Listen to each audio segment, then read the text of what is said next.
दोस्तों, मान लीजिए आपके पास किसी व्यक्ति की तीन अलग अलग फोटोज हैं। एक फोटो सामने से ली गई है, एक फोटो साइड से ली गई है, और एक फोटो किसी और एंगल से ली गई है। तो क्या आप किसी एक फोटो को देख के ये बता पाएंगे कि वह व्यक्ति रियल में कैसे दिखता होगा? आपका उत्तर होगा नहीं। आप किसी एक फोटो को देख के ये नहीं बता पाएंगे कि वह व्यक्ति रियल में कैसे दिखता होगा, या उसकी रियल इमेज या उसकी वास्तविक छवि कैसी होगी। आप तीनों फोटो को जब मिलाएंगे तभी आप बता पाएंगे कि वह व्यक्ति वास्तविक में कैसा दिखता होगा। उसकी वास्तविक छवि जो है वो तीनों इमेज को जब मिलाएंगे तभी पता लग पाएगी। तो ऐसा ही कुछ फिनोमिना केमिस्ट्री में बहुत उपयोग होता है, जिसको हम बोलते हैं रेजोनेंस। रेजोनेंस जो है ये ऑर्गेनिक केमिस्ट्री में एक बहुत ही इंपॉर्टेंट टॉपिक है जो हम पढ़ेंगे अपने इस चैप्टर में। तो आइए हम पढ़ते हैं अपना नया टॉपिक, रेजोनेंस। चलिए शुरू करते हैं। चैप्टर में हम लोग पढ़ेंगे रेजोनेंस। रेजोनेंस का मीनिंग होता है, उसका जो हिंदी अनुवाद है वो होता है अनुनाद। मतलब रेजोनेंस को हिंदी में बोलते हैं अनुनाद। ठीक है। इससे पहले हम लोगों ने पढ़ा है कॉन्जुगेशंस के बारे में, है ना। तो कॉन्जुगेशंस क्या होते थे? कॉन्जुगेशन होता है किसी भी पाई बॉन्ड के जो ऑर्बिटल्स हैं उनका ओवरलैपिंग किसी भी दूसरे पी ऑर्बिटल से, जब वो पाई बॉन्ड और पी ऑर्बिटल जो है सेम प्लेन में हो, तो उनकी ओवरलैपिंग कहलाती है कॉन्जुगेशंस। ठीक है। मेनली ऑर्बिटल्स की ओवरलैपिंग कहलाती है कॉन्जुगेशंस, और इसमें लगभग तीन या तीन से अधिक ऑर्बिटल्स इन्वॉल्व होते हैं ओवरलैपिंग में। प्लेनरिटी बहुत इंपॉर्टेंट कंडीशंस होती है, और जब ऑर्बिटल ओवरलैप करते हैं उसको बोलते हैं कॉन्जुगेशन। और अगर किसी ऑर्बिटल में इलेक्ट्रॉन प्रेजेंट है और वो इलेक्ट्रॉन ओवरलैपिंग के दौरान एक ऑर्बिटल से दूसरे ऑर्बिटल में मूव कर रहे हैं, उसको बोलते हैं रेजोनेंस। तो हमने ये पढ़ा था कि जो रेजोनेंस है वो कॉन्जुगेशन का क्या है, एक आउटकम है। ठीक है। The resonance is the consequence of the conjugation. आइए हम इसी को पढ़ते हैं थोड़ा और डिटेल में। तो मान लीजिए कि अगर आपके पास में कोई कंपाउंड है, जिसकी हम बात करें बेंजीन रिंग। ठीक है। क्या है? आपके पास एक कंपाउंड है बेंजीन जिसका फॉर्मूला है C6H6। तो मेरे को उस कंपाउंड का स्ट्रक्चर बनाना है। ठीक है। अगर हम बात करें कि बेंजीन के बारे में बात करें, तो बेंजीन का जो पहला स्ट्रक्चर जो बनाया था जो प्रपोज किया था, वो किया था अगस्ट कैकुले ने। ठीक है। अगस्ट कैकुले जो है, उन्होंने बेंजीन के जो पहला स्ट्रक्चर प्रपोज किया था, उन्होंने बताया उन्होंने ये बताया कि बेंजीन के जो स्ट्रक्चर होगा कुछ ऐसा होगा कि बेंजीन में क्या है, अल्टरनेट डबल बॉन्ड्स पाए जाते हैं। ये उसका उन्होंने एक स्ट्रक्चर बनाया कि ये क्या है, it is a propose structure of benzene. ठीक है। जिसमें हम बात करें कि अगर हम नंबरिंग करते हैं तो ये C1 C2 C3 C4 C5 C6। तो हम देखते हैं कि 1 और 2 जो है ना बॉन्ड, C1 C2 बॉन्ड जो है वो डबल बॉन्ड है, और 2 और 3 जो है सिंगल बॉन्ड है, और 3 और 4 डबल बॉन्ड है, 4 5 सिंगल बॉन्ड है, और 5 6 क्या डबल बॉन्ड है। ये क्या है, एक बेंजीन का प्रपोज्ड स्ट्रक्चर है जो अगस्त कैकुले ने सन 1865 में दिया था। ठीक है। उन्होंने कहा था कि इसका एक और स्ट्रक्चर पॉसिबल हो सकता है। क्या हो? जब डबल बॉन्ड की पोजीशन क्या हो, चेंज हो जाए, है ना। कुछ ऐसा हो जाए कि जहां पर 1 2 पे क्या डबल बॉन्ड था ना, अब 1 2 पर क्या है, सिंगल बॉन्ड आ रहा है। जो 1 2 पर क्या आ रहा है, सिंगल बॉन्ड आ रहा है। 2 3 पर डबल बॉन्ड आ रहा है। 3 4 पर सिंगल बॉन्ड आ रहा है। 4 5 पे डबल बॉन्ड, और ऐसे करके अल्टरनेट 5 बॉन्ड्स आ जाए। ठीक है। तो अगस्त कैकुले ने बेंजीन की दो स्ट्रक्चर दी थी। एक स्ट्रक्चर जो दिया है वो लेफ्ट साइड में दे रखा है, और एक दे रखा है राइट साइड में। ठीक है। तो अगर देखा जाए तो ये दोनों क्या है, बेंजीन के स्ट्रक्चर्स हैं। They are the structure of benzene. लेकिन हम देखें तो दोनों स्ट्रक्चर क्या है आपस में, ये क्या है, ये अगर हम ये आपस में कैसे बनेंगे, देखिए। अगर ये बॉन्ड घूम के यहाँ चल जाए, ये बॉन्ड घूम के यहाँ चल जाए, और ये बॉन्ड घूम के यहाँ पे चल जाए, मतलब ये जो पाई बॉन्ड है वो शिफ्ट हो जाए, तो इस स्ट्रक्चर से ये वाला स्ट्रक्चर बन जाएगा, बनेगा। और अगर ये बॉन्ड घूम के कहाँ जाए, ये बॉन्ड घूम के इधर आ रहा है, ये बॉन्ड घूम के यहाँ पर आ रहा है, ये बॉन्ड घूम के यहाँ पर आ रहा है, तो इस स्ट्रक्चर से ये वाला स्ट्रक्चर बन जाएगा। ठीक है, तो हम बोले कि दोनों स्ट्रक्चर के हैं आपस में, दे आर इंटर कन्वर्टेबल। ठीक है, और वो कैसे कन्वर्ट हो रहे हैं एक दूसरे में? पाई बॉन्ड की, या हम बोलेंगे पाई इलेक्ट्रॉन की क्या है, डिलोकलाइजेशन से, है ना। ये जो पाई बॉन्ड्स हैं और उसमें जो पाई इलेक्ट्रॉन्स हैं वो डिलोकलाइज हो रहे हैं, वो क्या है, शिफ्ट हो रहे हैं अपने एडसेंट कार्बन के पास में, एडसेंट बॉन्ड में शिफ्ट हो रहे हैं, तो वहाँ पाई बॉन्ड बना रहे हैं। ठीक है, तो दोनों स्ट्रक्चर क्या है, बेंजीन के स्ट्रक्चर्स कहलाएंगे दोनों स्ट्रक्चर्स। ठीक है, अगर हम बात करें कि जो बेंजीन का स्ट्रक्चर है, उसमें देखिए तो उसमें जो डबल बॉन्ड सिंगल बॉन्ड्स हैं वो डिफरेंट डिफरेंट टाइप्स के हैं। ठीक है, जो डबल बॉन्ड है उसकी बॉन्ड लेंथ कितनी होती है, अराउंड 1.34 एंगस्ट्रॉम, और जो सिंगल बॉन्ड है उसकी बॉन्ड लेंथ होती है अराउंड 1.54 एंगस्ट्रॉम। तो उसका मीनिंग ये है कि सिंगल बॉन्ड क्या है, छोटा बॉन्ड होता है, डबल बॉन्ड क्या है, बड़ा बॉन्ड होता है। तो बेंजीन के अंदर में हम देखें तो अगर स्ट्रक्चर ए को देखें तो इसमें पहला बॉन्ड ये वाला बॉन्ड है ना, ये वाला बॉन्ड, ये बॉन्ड छोटा होगा, इसकी बॉन्ड लेंथ होगी 1.34 एंगस्ट्रॉम। अगला बॉन्ड क्या होगा, थोड़ा बड़ा होगा, इसकी बॉन्ड लेंथ होगी 1.54 एंगस्ट्रॉम। और अगर इलेक्ट्रॉन घूम जाए, मूव कर जाए, तो इससे ये बन जाता है ये वाला, और इसमें जो बॉन्ड लेंथ होगी वो होगी 1.54 एंगस्ट्रॉम, और इसमें होनी चाहिए 1.34 एंगस्ट्रॉम। तो ऐसा कैसे पॉसिबल है कि बॉन्ड लेंथ क्या है जो है वो फिक्स ना हो, वो क्या हो, चेंज होती रहे? ऐसा पॉसिबल नहीं है कि बॉन्ड लेंथ क्या है तुरंत बदल जाए, सडनली बदल बदल जाए एकदम से, है ना, बहुत ही फास्टली क्या है चेंज हो जाए। हम बोले कि किसी स्ट्रक्चर में क्या है, बॉन्ड लेंथ क्या है, बहुत ही सडनली क्या है चेंज हो रही हो, इलेक्ट्रॉन डिलोकलाइज हो रहे हो, तो बॉन्ड लेंथ क्या है बहुत फास्टली क्या है, छोटी बड़ी छोटी बड़ी छोटी बड़ी होती रहे। तो ऐसा तो पॉसिबल नहीं है ना। ये हम बोले कि किसी कंपाउंड के अंदर में एक बॉन्ड की दो दो बॉन्ड लेंथ हो, मतलब कि एक ही बॉन्ड की क्या हो, दो बॉन्ड लेंथ हो, 1.34 भी हो और 1.54 भी हो। दोनों बॉन्ड लेंथ क्या है, पॉसिबल नहीं है किसी भी कंपाउंड के अंदर में। एक मतलब कि उसकी एक ही बॉन्ड लेंथ होगी। ठीक है, ये दोनों बॉन्ड लेंथ क्या है, पॉसिबल नहीं है। ठीक है, तो जो स्ट्रक्चर हमने बनाए हैं वाले, ये क्या है, ये ऐसे स्ट्रक्चर है जिनमें क्या है, जिनमें इलेक्ट्रॉन्स का क्या है, क्या इनका इलेक्ट्रॉन डिलोकलाइज हो रहे हैं, है ना। और कौन से इलेक्ट्रॉन, पाई इलेक्ट्रॉन जो है वो डिलोकलाइज हो रहे हैं, पाई इलेक्ट्रॉन क्या है वो डिलोकलाइज हो रहे हैं, और स्ट्रक्चर क्या है आपस में इंटर कन्वर्टिबल है ना, बोथ आर इंटर कन्वर्टिबल। तो ऐसे स्ट्रक्चर जिनमें क्या हो, जो देखने में बिल्कुल सेम सेम हो, बिल्कुल सेम सेम हो, और उनमें क्या हो, उनमें पाई बॉन्ड्स क्या हो, वो डिलोकलाइज हो रहे हो, तो उन पाई बॉन्ड्स डिलोकलाइज हो रहे हो, या फिर हम आगे बढ़ेंगे लोन पेयर्स भी डिलोकलाइज हो सकते हैं, है ना। हमने पढ़ा भी है कॉन्जुगेशन में। तो अगर हर इलेक्ट्रॉन डिलोकलाइज हो रहे हो और स्ट्रक्चर आपस में इंटर कन्वर्टेबल हो, और उसमें क्या हो कि उसमें एटम की पोजीशन चेंज ना हो रही हो, जो एटम्स हैं उनकी पोजीशन चेंज नहीं हो रही हो, तो ऐसे स्ट्रक्चर को हम बोलते हैं, they are called resonating structures, they are called resonating structures. ठीक है, और हिंदी में बोलेंगे हम लोग इसको अनुनादी संरचना, है ना।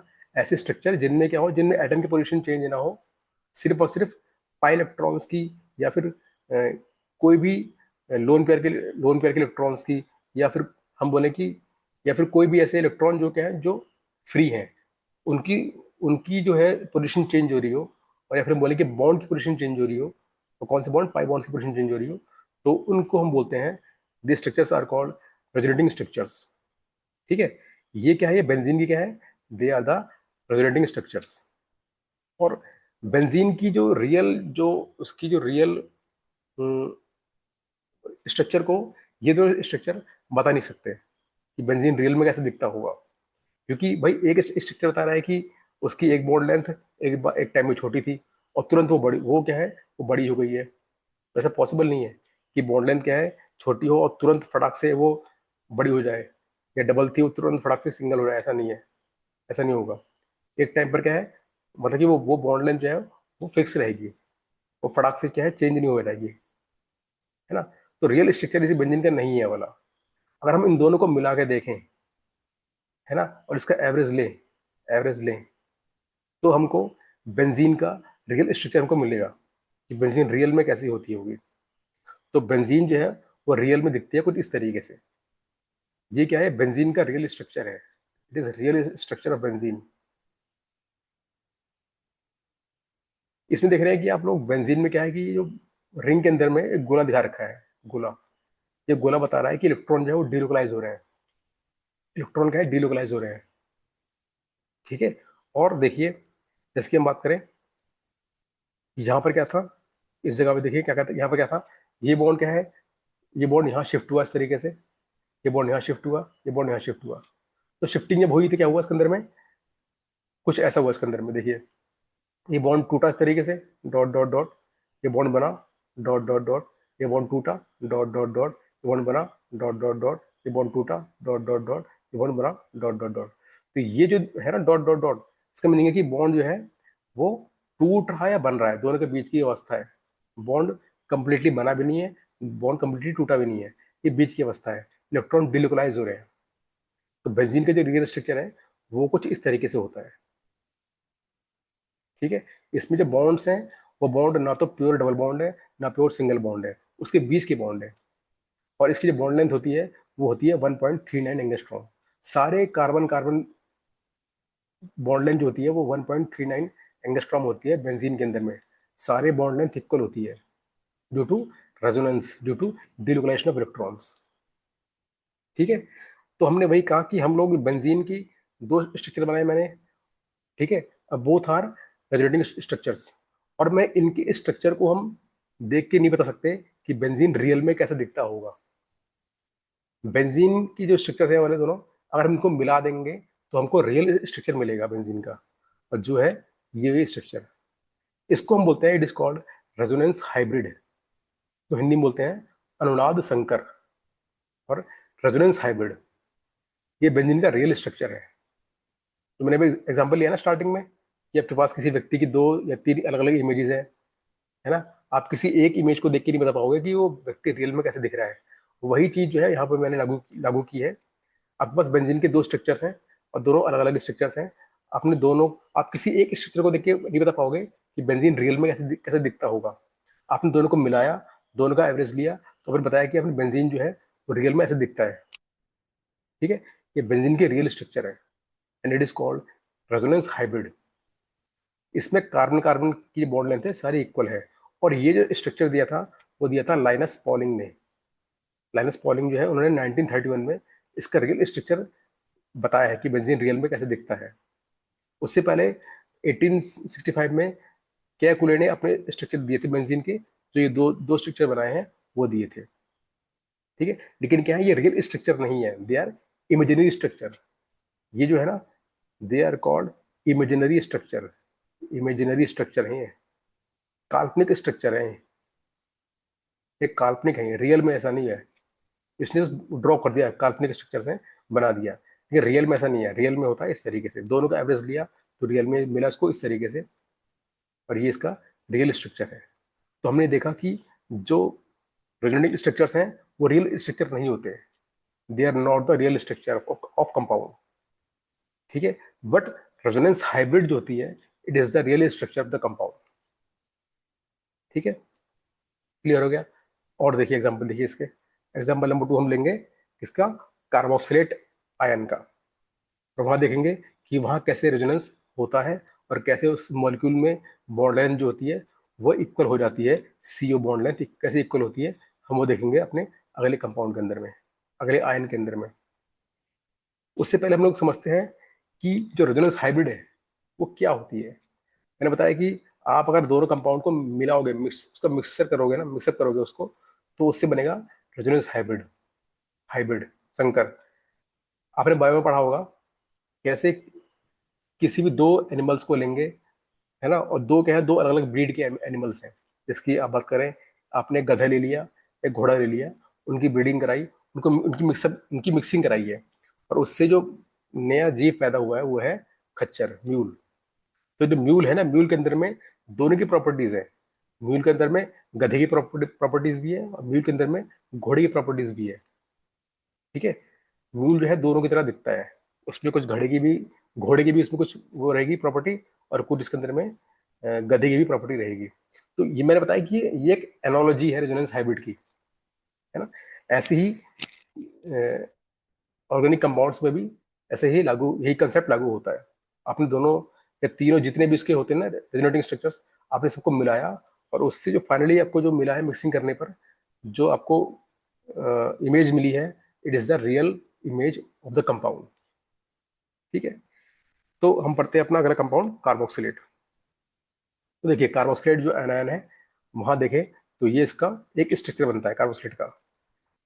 कौन सा carboxylate? We are taking acetate, CH3COOH या CH3CO माइनस, है ना, CH3CO माइनस।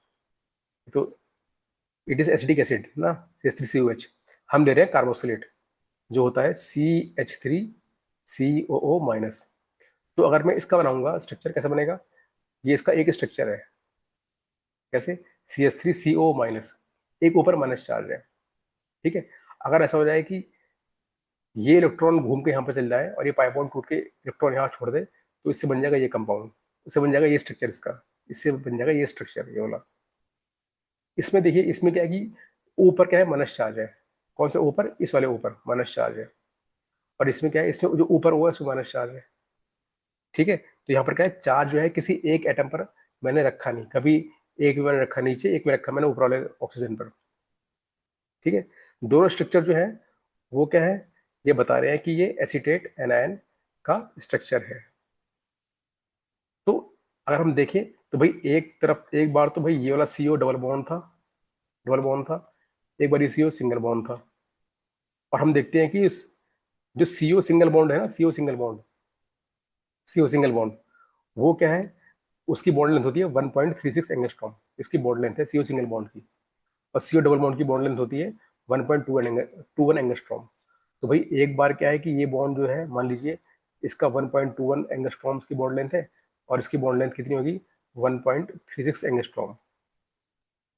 जैसे इलेक्ट्रॉन डिलोकलाइज हुए, वैसे क्या हुआ? इसकी बॉन्ड जो है वो चेंज हो गए, बॉन्ड क्या है इसके बदल गए, चेंज हो गए। कैसे चेंज हुए? जो सिंगल था वो डबल हो गया, डबल था सिंगल हो गया, है ना। अब देखिए ये बॉन्ड लेंथ कैसे बन जाएगी? ये होनी चाहिए थ्योरेटिकली, ये होनी चाहिए कितनी? 1.21 एंगस्ट्रॉम। ये हो जानी चाहिए 1.36 एंगस्ट्रॉम। तो ऐसा तो संभव नहीं है कि भाई एक बॉन्ड जो है उसकी अलग अलग बॉन्ड लेंथ हो, ये पॉसिबल ही नहीं है। तो दोनों स्ट्रक्चर क्या है? एसीटेट एनायन के रियल स्ट्रक्चर नहीं है। रियल में क्या है? एक ही बॉन्ड लेंथ होती है ना। तो रियल जो इमेज मिलेगी ना इसको, इसकी मिलेगी, वो इन दोनों कंपाउंड्स, इन दोनों एनायंस की क्या है? स्ट्रक्चर को हम लोग मिक्स करेंगे, इसका एवरेज लेंगे, तो हमको मिलेगा इसका रियल स्ट्रक्चर, जो कि कुछ इस तरीके से होता है। इसका रियल स्ट्रक्चर है, कैसे बनेगा? ये बनेगा इस तरीके से कि हम लोग क्या करेंगे, हम लोग जो बॉन्ड जिनमें कोई चेंज नहीं आ रहा है ना, जिनमें कोई चेंज नहीं आ रहा है, उसको हम बनाएंगे एज इट इज। देखिए किस तरीके से, CH3 सिंगल बॉन्ड COO, इस बॉन्ड में कोई चेंज नहीं आ रहा, है ना। चेंज कहाँ पर आ रहा है? देखिए पहली बात तो ये कि इसमें इसमें देखिए ये जो लोन पेयर है, दो लोन पेयर ये वैसे रखे हुए हैं, और यहाँ पर देखिए दो लोन पेयर वैसे रखे हुए हैं। ठीक है, और देखिए इसमें क्या है कि इसमें ये बॉन्ड क्या है? डबल बॉन्ड क्या है? सिंगल हो जा रहा है, सिंगल डबल हो जा रहा है। मतलब ये है कि ये बॉन्ड क्या है? ये डॉट डॉट डॉट डॉट ऐसे बॉन्ड रहेंगे। इसका मीनिंग ये कि बॉन्ड क्या है? कभी टूटा कभी बना, है ना। बॉन्ड क्या है? कंप्लीट बॉन्ड नहीं है, ये बॉन्ड टूटा है, पार्शियल ब्रेकिंग हुई है ना, और पार्शियल फॉर्मिंग हुई है ना। तो ये बॉन्ड क्या है? कंप्लीट बॉन्ड नहीं है। एक बार ये क्या है? बॉन्ड क्या है? ब्रेकिंग एंड मेकिंग क्या है? ये साइमल्टेनियसली हो रही है इसके अंदर में। तो ये बॉन्ड क्या है? रियल बॉन्ड नहीं है। ये बॉन्ड क्या है? ये बॉन्ड बोले तो ये बॉन्ड क्या है? पूरा कंप्लीट बॉन्ड नहीं है। रियल बॉन्ड तो है लेकिन कंप्लीट बॉन्ड नहीं है, पूरा पूरा पूरा फुल बॉन्ड नहीं है, ये हाफ बॉन्ड है ना। इट इज हाफ बॉन्ड, ये हाफ बॉन्ड है वाला। और चार्ज क्या है? चार्ज जो है वो आपस में क्या हो रहे हैं? बट रहे हैं दोनों। ऑक्सीजन पे क्या है? चार्ज बढ़ चुके हैं। अभी चार्ज यहाँ पर था, अभी चार्ज यहाँ पे चला गया। तो हम बोले कि हमारा जो माइनस चार्ज है ना, वो दो एटम पे डिस्ट्रीब्यूट हो रहा है ना। तो इस पर आ जाएगा हमारा delta minus charge, delta minus charge, दो एटम पर क्या है? चार्ज डिस्ट्रीब्यूट हो रहा है। तो इसका एक केस का ये बन सकता है इस तरीके से। अगर आप चाहो तो इसको आप ऐसे भी बना सकते हो, उस तरीके से। इसका मीनिंग ये कि जो माइनस चार्ज है ना, इस पूरे इस पर ऑक्सीजन पर क्या है? डीलोकलाइज हो रहा है। ये भी क्या है? इसका एक और स्ट्रक्चर है। ये भी क्या है? इसका एक स्ट्रक्चर है। दोनों जो है, दोनों एक ही चीज है, दोनों एक ही चीज है। चाहे आप ऊपर लगा दो डेल्टा माइनस, या फिर आप बीच में लगा दो माइनस चार्ज। इसका मीनिंग है कि माइनस चार्ज जो है वो दोनों ऑक्सीजन पे क्या है, डीलोकलाइज हो रहा है। ये इसका रियल स्ट्रक्चर है, उसको बोलते हैं resonance hybrid. It is called resonance hybrid. ठीक है। और ये इसका रियल स्ट्रक्चर है। इसमें जो सीओ बॉन्ड लेंथ है, वो दोनों सीओ बॉन्ड लेंथ इक्वल है, और वो है कितनी, अराउंड 1.26 एंगस्ट्रॉम। ये जो है इसकी बॉन्ड लेंथ है दोनों की। ये भी इतने का है और ये भी इतने का है। बोथ आर 1.26 एंगस्ट्रॉम, दोनों की इक्वल बॉन्ड लेंथ है। और ये क्यों पॉसिबल हुआ, due to resonance, electron delocalization से ये संभव हो पाया है। ठीक है। तो ऊपर के जो स्ट्रक्चर्स हैं वो है रेजोनेटिंग स्ट्रक्चर्स, और जो नीचे दे रखा structure, it is called resonance hybrid. ये है हमारा रेजोनेंस हाइब्रिड। ठीक है। और इसमें जो सीओ बॉन्ड है वो क्या है, पूरे कंप्लीट डबल बॉन्ड नहीं है, कंप्लीट सिंगल बॉन्ड नहीं है, they are partial double bond. इसको हम बोलते हैं, they are called partial double bond. ये डबल बॉन्ड क्या है, ये कंप्लीट नहीं है, और ये क्या है, आधा डबल बॉन्ड है, हाफ पार्शियल डबल बॉन्ड है। ठीक है, क्लियर बात है। और देखिए अगला, देखिए अगला हम पढ़ते हैं एलाइलिक कैटायन के बारे में। ये हमारा एलाइलिक कैटायन है। एलाइलिक कैटायन क्या होता है, it is CS3, sorry CS2 CH double bond CS2, यहाँ plus charge, it is called allylic cation. तो अगर हम बात करें एलाइलिक कैटायन की, तो ये इसका एक स्ट्रक्चर हो सकता है। It is the one of the structure of allylic cation. अगर ये इलेक्ट्रॉन घूम के यहाँ पर चले जाएं पाई बॉन्ड वाले, तो इससे बन जाएगा CS2 double bond CH single bond CS2 plus charge, जो कि ये मैंने बना रखा है। तो ये क्या है ना, ये दोनों क्या है, both are resonating structures of allylic cation. ठीक है। यहाँ पर देखिए कभी बॉन्ड लेंथ सिंगल थी, कभी डबल हो गई, कभी डबल थी, कभी सिंगल हो गई। तो ऐसा जो है, ये संभव नहीं कि उस बॉन्ड की क्या हो, दो दो बॉन्ड लेंथ हो। रियल में क्या है, कोई एक ही बॉन्ड लेंथ होगी। तो दोनों स्ट्रक्चर जो है ना, ये बता नहीं पा रहे कि रियल में कैसा दिखता होगा।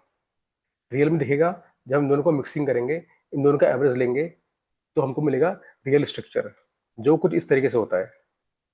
CH2 single bond CH single bond CH2, और ये क्या है, it is dot dot dot dot, it is partial double bond, dot dot dot means क्या है, ये बॉन्ड क्या है, ना पूरा बॉन्ड है ना आधा बॉन्ड है।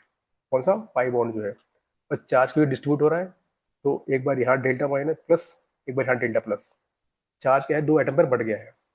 चार्ज जो है वो दो एटम पर डिस्ट्रीब्यूट हो गया है। ये इसका रियल स्ट्रक्चर है ना। यहाँ पर देखिए चार्ज क्या है, दो एटम पर क्या है, डिस्ट्रीब्यूट हो गया है। और ये क्या है, इसका रियल स्ट्रक्चर है। चाहे आप ऐसा कर सकते हैं कि यू कैन ऐड और you can put complete charge, और डालेंगे सेंटर में। इसका मीनिंग ये कि चार्ज जो है इस पूरे कार्बन का है डिस्ट्रीब्यूट हो रहा है ना। ये भी इसका एक और तरीका है बनाने का, रेजोनेंस हाइब्रिड बनाने का। तो ये इसका रियल स्ट्रक्चर है, समझ गए। तो हमने अभी ये देखा कि रेजोनेंस जब होता है तो क्या होता है, इलेक्ट्रॉन डीलोकलाइज हो जाते हैं और चार्ज पूरा फैल जाता है। चार्ज क्या है, वो फैल जाता है पूरे सिस्टम पे, या फिर इलेक्ट्रॉन डेंसिटी क्या है, पूरे जो सिस्टम पे पूरा फैल जाएगी। और बॉन्ड जो है, बॉन्ड जो जो जो बॉन्ड लेंथ है ना, वो क्या हो जाएगी, वो इक्वल हो जाएगी। ठीक है। जहां अगर सेम सेम जो है उसमें एटम्स लगे हैं, तो बॉन्ड लेंथ बिकम इक्वल। ठीक है। तो हमने यह भी समझा इस रेजोनेंस के द्वारा। ठीक है।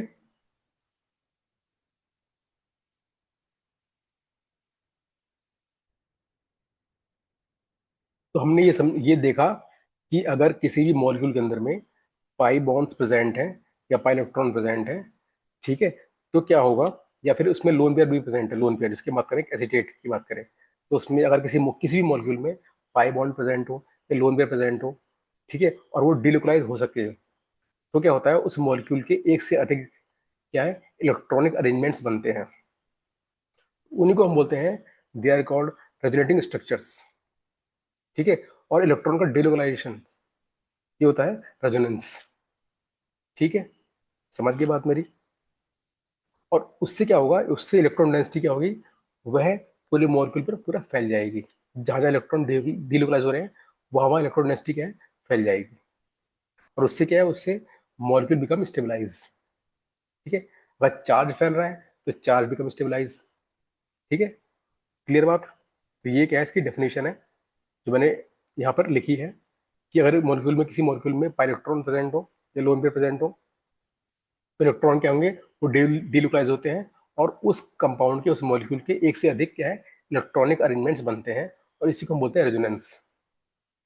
ठीक है, इसके अलावा हम ये भी कह सकते हैं कि अगर किसी मॉलिक्यूल के एक से अधिक इलेक्ट्रॉनिक अरेंजमेंट बनते हैं, ठीक है, जिनको हम बोलते हैं resonating structures.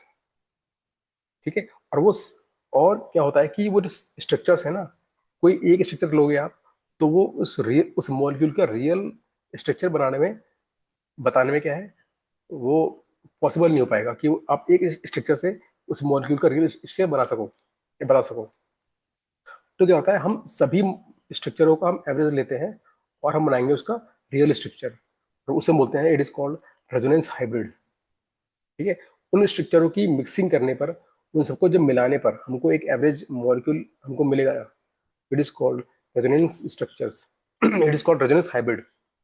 It is called resonance hybrid. ठीक है, वो सभी की मिक्सिंग करने के बाद हमको मिलेगा स्ट्रक्चर वाला, it is called resonance hybrid. ठीक है, क्लियर बात है। अब हम बढ़ते हैं कुछ, पहली बात ये है कि अगर आपको बनाने हैं रेजोनेंस स्ट्रक्चर्स, तो उसके कुछ नियम होते हैं। नियम ये होता है कि उसमें पाई बॉन्ड्स या फिर लोन पेयर्स, है ना, ये होंगे डीलोकलाइज। ठीक है, दूसरी बात, इसमें मॉलिक्यूल जो है वो पूरा प्लेन में होना चाहिए। अगर प्लेनरिटी नहीं है तो कॉन्जुगेशंस नहीं हो पाएंगे, और कॉन्जुगेशंस नहीं हो पाएंगे तो रेजोनेंस भी नहीं हो पाएगा। तो प्लेनरिटी बहुत जरूरी है, प्लेनरिटी होगी तभी रेजोनेंस पॉसिबल है। ठीक है, अब हम बढ़ते हैं कि किस प्रकार हम लोग रेजोनेंस स्ट्रक्चर्स बनाएंगे। कुछ नियम उससे क्या होते हैं, rules for drawing and working with resonating contributors. देखो हम लोग जो है रेजोनेंस स्ट्रक्चर्स को हम बोलते हैं रेजोनेटिंग कंट्रीब्यूटर्स, क्योंकि वो रेजोनेंस हाइब्रिड में क्या है, अपना योगदान देते हैं, इसलिए इसको हम बोलते हैं, they are called resonance contributor या फिर रेजोनेटिंग कंट्रीब्यूटर्स, है ना। हम दोनों नाम बोल सकते हैं उसको। और एक बात और है, हम लोग रेजोनेटिंग स्ट्रक्चर्स को बोल सकते हैं कैनोनिकल स्ट्रक्चर्स, है ना। इसका एक और नाम है, क्या नाम है, कैनोनिकल स्ट्रक्चर। कैनोनिकल स्ट्रक्चर, ये एक और नाम है रेजोनेंस स्ट्रक्चर का। रेजोनेंस स्ट्रक्चर का एक और नाम है जिसको हम बोलते हैं कैनोनिकल स्ट्रक्चर, या फिर वी कैन राइट और we can say it is called resonating structures. Resonating structure ये सब एक ही चीज है, चाहे you can say it resonance structures, या फिर you can say it canonical structures, या फिर you can say it resonating structures, और आर सेम। ठीक है, तो हम लोग समझेंगे। और या फिर इसको वी कैन ऑल्सो से कि they are called resonance contributor. Resonance contributor, contributor, contributor, ये सब सेम नाम है। ये सभी के सभी क्या है, they are the names of resonating structures, या they are the synonyms of resonating structures और रेजोनेंस स्ट्रक्चर्स। ठीक है, तो हम समझेंगे इसके नियम क्या है, कैसे बनाते हैं, कैसे ड्रॉ करते हैं उनको। ठीक है, तो पहली बात ये है, पहला नियम तो ये है कि सारे के सारे मॉलिक्यूल या आयंस का एक ही बनेगा रेजोनेंस हाइब्रिड। ठीक है, आप उस मॉलिक्यूल के कितने भी बना लो आरएस, आरएस मतलब कि रेजोनेंस स्ट्रक्चर्स कितने बना लो आप, एक दो तीन चार जितने संभव है, लेकिन उस मॉलिक्यूल का एक ही बनेगा रेजोनेंस हाइब्रिड। ठीक है, और वो जो होगा वो क्या है, वो जो बनेगा हाइब्रिड, वो सबसे स्टेबल होगा, वो सारे स्ट्रक्चर से स्टेबल होगा रेजोनेंस हाइब्रिड।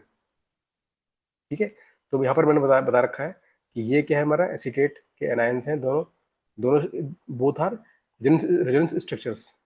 और ये क्या है इसकी, ये इसकी हाइब्रिड फॉर्म है, it is resonance hybrid form.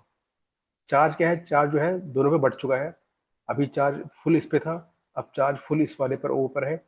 हमने देखा कि चार्ज बढ़ चुका है आधा आधा, तो यहाँ पर आ गया minus half minus half, charge क्या है दोनों दोनों पर क्या है, आधा आधा बढ़ चुका है। तो ये दोनों क्या है, दोनों तरीके हैं बनाने के। ये क्या है, ये बता रहे हैं कि ये क्या है, it is the resonance hybrid form of this two relating structures. ठीक है, समझ गए। और मैंने बताया कि इसकी जो एनर्जी होगी, इसकी जो एनर्जी है, इसकी जो एनर्जी है, एनर्जी वो इन दोनों की एनर्जी से क्या है, कम होगी। ठीक है, हम बोलेंगे कि रेजोनेंस हाइब्रिड जो होती है it is more stable then resonating structures. इस बात करें स्टेबिलिटी की, क्यों? क्योंकि यहाँ पे चार्ज क्या है, चार्ज फैल चुका है। इसमें चार्ज क्या है, देखो यहाँ पर चार्ज एक ही एटम पर है, यहाँ पे क्या है, चार्ज एक ही एटम पर है। यहाँ पे क्या है, देखो चार्ज दोनों पर रखा हुआ है, चार्ज फैला हुआ है, दुख बढ़ चुका है। हमने पढ़ा था ना कि चार्ज को बोले दुख, तो दुख बढ़ जाना, चार्ज फैल जाना। यहाँ पे चार्ज फैला हुआ है इसके अंदर में, इसलिए क्या है, ये मोर स्टेबल है इन दोनों से। वही मेरा दूसरा नियम है, ये बोलता है कि रेजोनेंस हाइब्रिड जो है वो इंडिविजुअल आरएस से अधिक स्टेबल होता है, क्योंकि वहाँ पर चार्ज पूरा बढ़ जाता है। ठीक है, चार्ज हो, इलेक्ट्रॉन डेंसिटी हो, क्या है, वो पूरी डिस्ट्रीब्यूट हो जाती है, इसलिए it is more stable then the resonance structures. ठीक है, और तीसरी बात, तीसरी बात यह है कि जो आपके रेजोनेंस स्ट्रक्चर्स है ना, वो करते क्या है, वो रेजोनेंस हाइब्रिड में क्या है, अपना कंट्रीब्यूशन देते हैं, चाहे वो इक्वल कंट्रीब्यूशन दे, चाहे वो अनइक्वल कंट्रीब्यूशन दे। ठीक है, कैसे, देखिए समझिए पहले।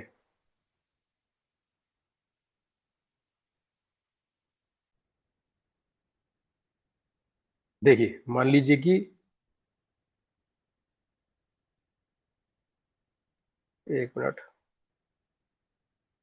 हाँ, यहाँ पर देखिए, यहाँ पर ये क्या है, एसीटेट का एनायन है, मतलब फॉर्मेट का एनायन है ना, फॉर्मेट, यहाँ पर क्या फॉर्मेट में रखा है, ये फॉर्मेट का एनायन है एक, एक इसका आर एस है, इसका दूसरा आर एस है। आर एस मतलब कि रेजोनेंस स्ट्रक्चर्स। दोनों देखें तो दोनों जो है स्ट्रक्चर जो है लगभग दोनों क्या है, सेम है। यहाँ पे क्या है, ओ माइनस चार्ज, यहाँ ओ माइनस चार्ज है। इसमें इसमें क्या है, एक सीओ डबल बॉन्ड है, इसमें सीओ डबल बॉन्ड है एक, इसमें सीओ सिंगल बॉन्ड है, यहाँ सीओ सिंगल बॉन्ड है। दोनों के दोनों क्या है, दोनों जो है एक जैसे स्ट्रक्चर्स है, दोनों इक्विवेलेंट स्ट्रक्चर है, इक्विवेलेंट। इसका मीनिंग ये कि दोनों की एनर्जी सेम होगी, दोनों की एनर्जी क्या है, सेम होगी। एनर्जी क्या है, दोनों की सेम होगी, इसकी, इसकी भी और इसकी भी, क्योंकि दोनों के दोनों स्ट्रक्चर दोनों के सेम है, इनकी एनर्जी भी सेम होगी।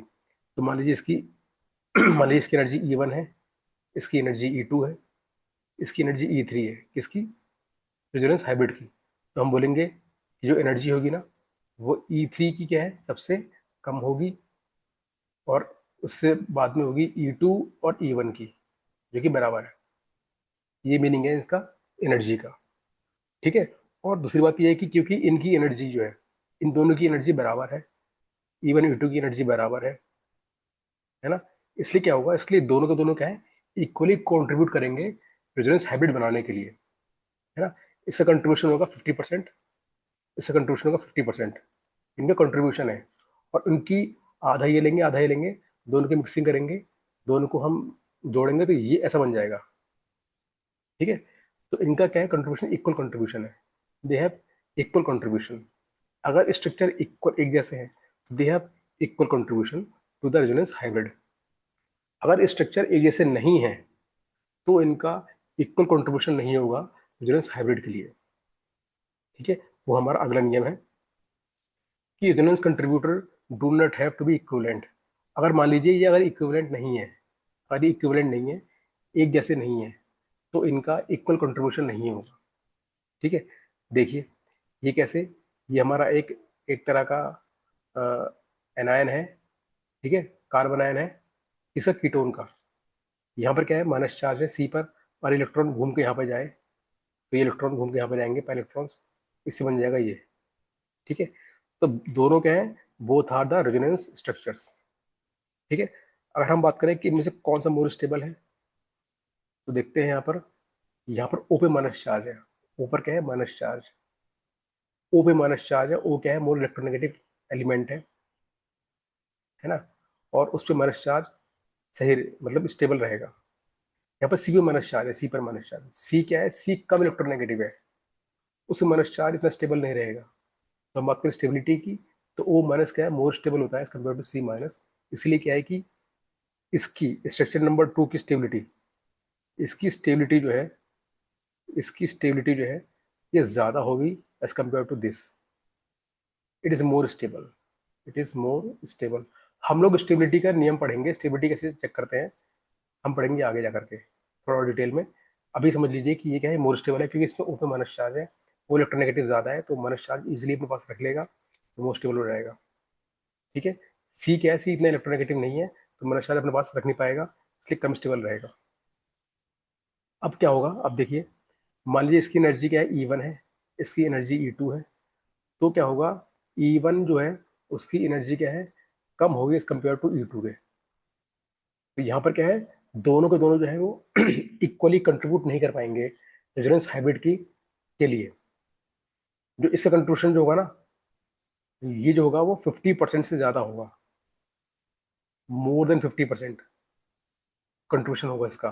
मान लीजिए इसका कंट्रीब्यूशन हो सकता है, मान लो इसका इसका ना इसका इसका कंट्रीब्यूशन हो सकता है 60% हो सकता है, मान लीजिए, या 70 हो सकता है, या 80 हो सकता है। अब वो उसका जो हम बात करें, क्वांटिटेटिव आइडिया डेटा मेरे पास नहीं है ना। और इसका कंट्रीब्यूशन जो होगा वो हो सकता है 40 हो, या 30 हो, या 20 हो, मतलब 50% तो होगा नहीं, या इट कैन बी 45%। 50 से कम ही होगा इसका कंक्लूजन, क्योंकि यहाँ पर क्या है, ये कम स्टेबल है। यहाँ पर हमने देखा, यहाँ पर दोनों क्या है, दोनों इक्वल स्टेबल है, तो दोनों का इक्वल कंट्रीब्यूशन था। यहाँ पर क्या है, इक्वल कंट्रीब्यूशन नहीं है, मोर कंट्रीब्यूशन किसका है, जो ज्यादा स्टेबल है, हाइब्रिड फॉर्म है, जो कि हमारा सेकंड वाला है। समझ गए, ये इनके कंट्रीब्यूशन की बात कर रहा हूँ मैं। तो मैं इसको मिटा देता हूँ। तो मैं कहूंगा कि इन दोनों में से जो मोर स्टेबल है उसका कंट्रीब्यूशन ज्यादा होगा रेजोनेंस हाइब्रिड के लिए। ठीक है। और देखिए, और यहाँ पर बताया गया है कि जो स्ट्रक्चर होते हैं वो इक्वल नहीं, जरूरी नहीं कि हमेशा इक्वल हो, ये कोई जरूरी नहीं है। इसकी यहाँ पर इक्वल थे ना, यहाँ पर इक्वल नहीं है, कोई जरूरी नहीं कि वो इक्वल हो जैसे हो देखने में, ये वो कोई जरूरी नहीं है। और अगर कंट्रीब्यूशन की बात करें, तो जब मोर स्टेबल होगा उससे ज़्यादा कंट्रीब्यूशन होगा, जो लेस स्टेबल होगा उसका कम कंट्रीब्यूशन होगा रेजोनेंस हाइब्रिड के लिए। ठीक है। और देखिए, अगला नियम ये है कि जो आपके RS हैं, कौन से, रेजोनेंस स्ट्रक्चर्स, वो जो है वो करेक्टली ड्रॉ होने चाहिए, उसको बिल्कुल सही से बनाएं उसको, उसके हम लोग लुईस स्ट्रक्चर को सही से बनाएंगे। और उसमें जो नियम होते हैं ना, लुईस स्ट्रक्चर बनाने के जो नियम होते हैं, उस नियम को फॉलो करेंगे हम लोग। ठीक है। अगर वो आपने नियम फॉलो नहीं किया, आपने गलत उसका लुईस स्ट्रक्चर बना दिया है, तो उसके जो रेजोनेंस स्ट्रक्चर बनेंगे वो गलत बनेंगे। यहाँ पर देखिए, इसकी हम बात करें, ये दोनों स्ट्रक्चर्स क्या है, they are not the resonance structures. क्यों नहीं है भाई, यहाँ पर देखिए, यहाँ पर तो इस कार्बन का ऑक्टेट पूरा है, इनके ऑक्टेट कंप्लीट है। ठीक है। यहाँ पर देखें, यहाँ पर इस कार्बन को देखिए, इसमें कितने बॉन्ड है, एक बॉन्ड। यहाँ पर देखिए, इसमें देखिए, इसमें कितने बॉन्ड है कार्बन पे, एक बॉन्ड, दो बॉन्ड और 3H, 5 बॉन्ड। यहाँ पे कार्बन के 5 बॉन्ड है, 5 बॉन्ड्स कार्बन के। कार्बन के नॉर्मली 4 बॉन्ड ही होते हैं, है ना। कार्बन के 5 बॉन्ड बना रखे हैं, और ये क्या है, इसका इनकरेक्ट लुईस स्ट्रक्चर बना दिया मैंने।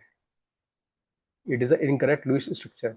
इसलिए क्या है, इसलिए ये दोनों के आपस क्या है, आपस में they are not the resonance structures, है ना। हमको हर लुईस स्ट्रक्चर को करेक्टली बनाना है, तभी आपको करेक्ट उसके रेजोनेंस स्ट्रक्चर मिल पाएंगे। ठीक है, समझ गए। और देखिए, और अगला नियम हम देखते हैं। तो अगला नियम ये है कि जो आपके RS बनेंगे, उनमें क्या है, उनमें जो बॉन्ड की संख्या है ना, उनमें जो इलेक्ट्रॉन की संख्या है, पाई इलेक्ट्रॉन की संख्या, या लोन पेयर की संख्या, या चार्ज की संख्या, वो बराबर होनी चाहिए।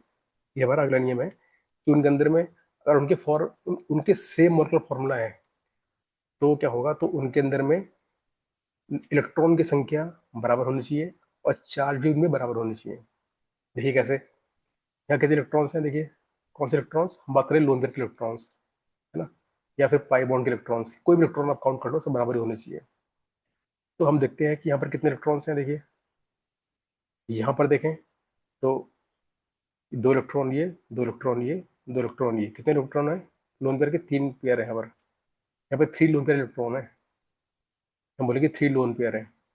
यहाँ देखो कितने लोन पेयर है, एक लोन पेयर, 2 लोन पेयर, एक गायब हो गया, ये गलत हो गया। यहाँ पर इलेक्ट्रॉन का जो है ना, ये बोले कि हम लोग लोन पेयर की संख्या जो है वो चेंज हो गई है, बराबर नहीं है, वो बराबर होना चाहिए हमेशा।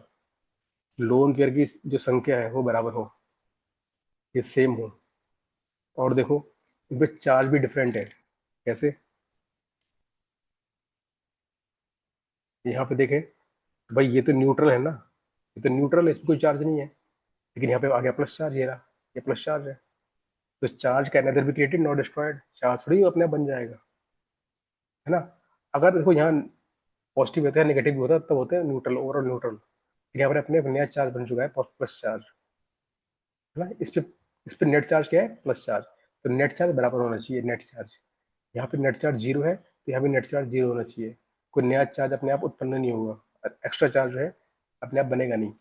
तो चार्ज भी सेम होना चाहिए। कौन सा charge? Net charge. Net charge जो है ना, ये सेम होना चाहिए, सेम, डिफरेंट नहीं होना चाहिए। इसलिए क्या है, they are not the resonating structures. समझ गए? क्लियर हो गया? और एक बात और है कि रेजोनेंस स्ट्रक्चर बनाने के लिए क्या होगा, आपको देखना है कि कोई नए सिग्मा बॉन्ड ना बन पाए, कोई नए सिग्मा बॉन्ड ना बने। ठीक है? क्या होता है कि हमेशा पाई बॉन्ड ही टूटते हैं। लोन पेयर क्या शिफ्ट हो सकते हैं, पाई बॉन्ड शिफ्ट हो सकते हैं टूट करके, उसमें कोई नया सिग्मा बॉन्ड टूटेगा नहीं, ना सिग्मा बॉन्ड बनेगा। अगर ऐसा हो रहा है तो they are not the resonance structures. ये हमारा अगला नियम है कि कोई भी नया सिग्मा बॉन्ड नहीं बनेगा, ना टूटेगा। ठीक है? अगर ऐसा होता है तो they are not the resonance structures. सिर्फ और सिर्फ पाई बॉन्ड की पोजीशन, लोन पेयर की पोजीशन जो है उसमें चेंज हो सकती है। तो हम बात करें तो ये और ये both are not the resonance structures. क्यों? यहाँ पर देखिए, यहाँ पर कोई एक एच, ये एच क्या है, देखो यहाँ से बॉन्ड टूट करके इसने यहाँ बॉन्ड बना लिया है। मतलब ये कि सिग्मा बॉन्ड जो है वो टूट गया है, देखो टूट गया है और यहाँ बन गया है। तो मैंने वही बोला कि बॉन्ड जो है, सिग्मा बॉन्ड जो है वो ना तो बनेंगे नए, ना तो टूटेंगे। और नए बॉन्ड बना दिए तो ये तोड़ दिए, तो वो गलत है। तो they are not the resonating structures of each other.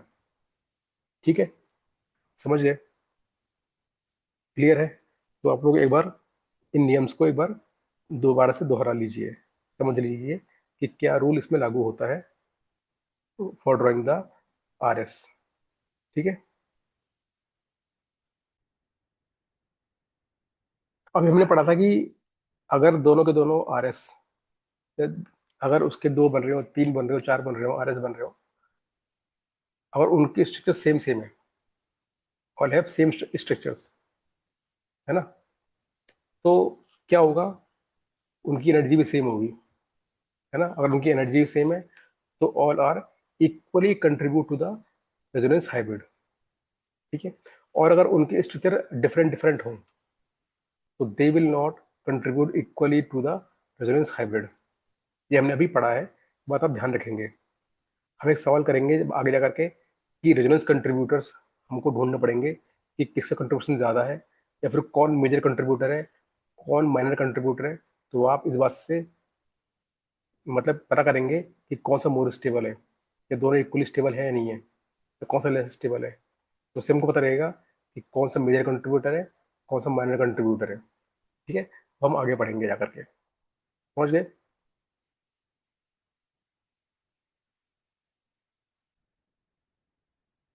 अब हम पढ़ रहे हैं कुछ नियम जिससे हम पता लगाएंगे कि कौन सा रेजोनेंस स्ट्रक्चर जो है वो मोर स्टेबल है, कौन सा लेस स्टेबल है। मतलब स्टेबिलिटी चेक करने के लिए हम लोग कुछ नियम पढ़ रहे हैं। ठीक है?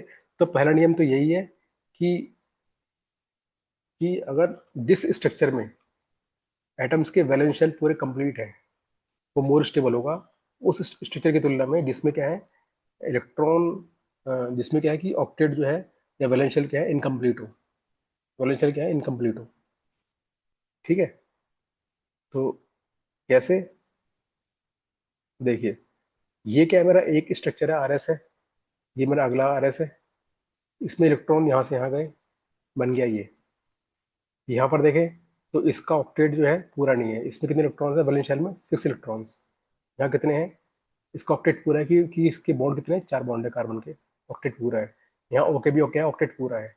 तो इन दोनों में से बात करें तो बी का ऑक्टेट पूरा है, बी के वैलेंस शेल क्या है, पूरी भरी हुई है सभी एटम्स की, इसलिए क्या है, ये मोर स्टेबल है एज कम्पेयर टू ए। ठीक है। दूसरी बात, वो स्ट्रक्चर जिस पर कोई चार्ज नहीं हुआ, जो न्यूट्रल स्ट्रक्चर होगा, न्यूट्रल स्ट्रक्चर, वो मोर स्टेबल हुआ as compare to charge structure.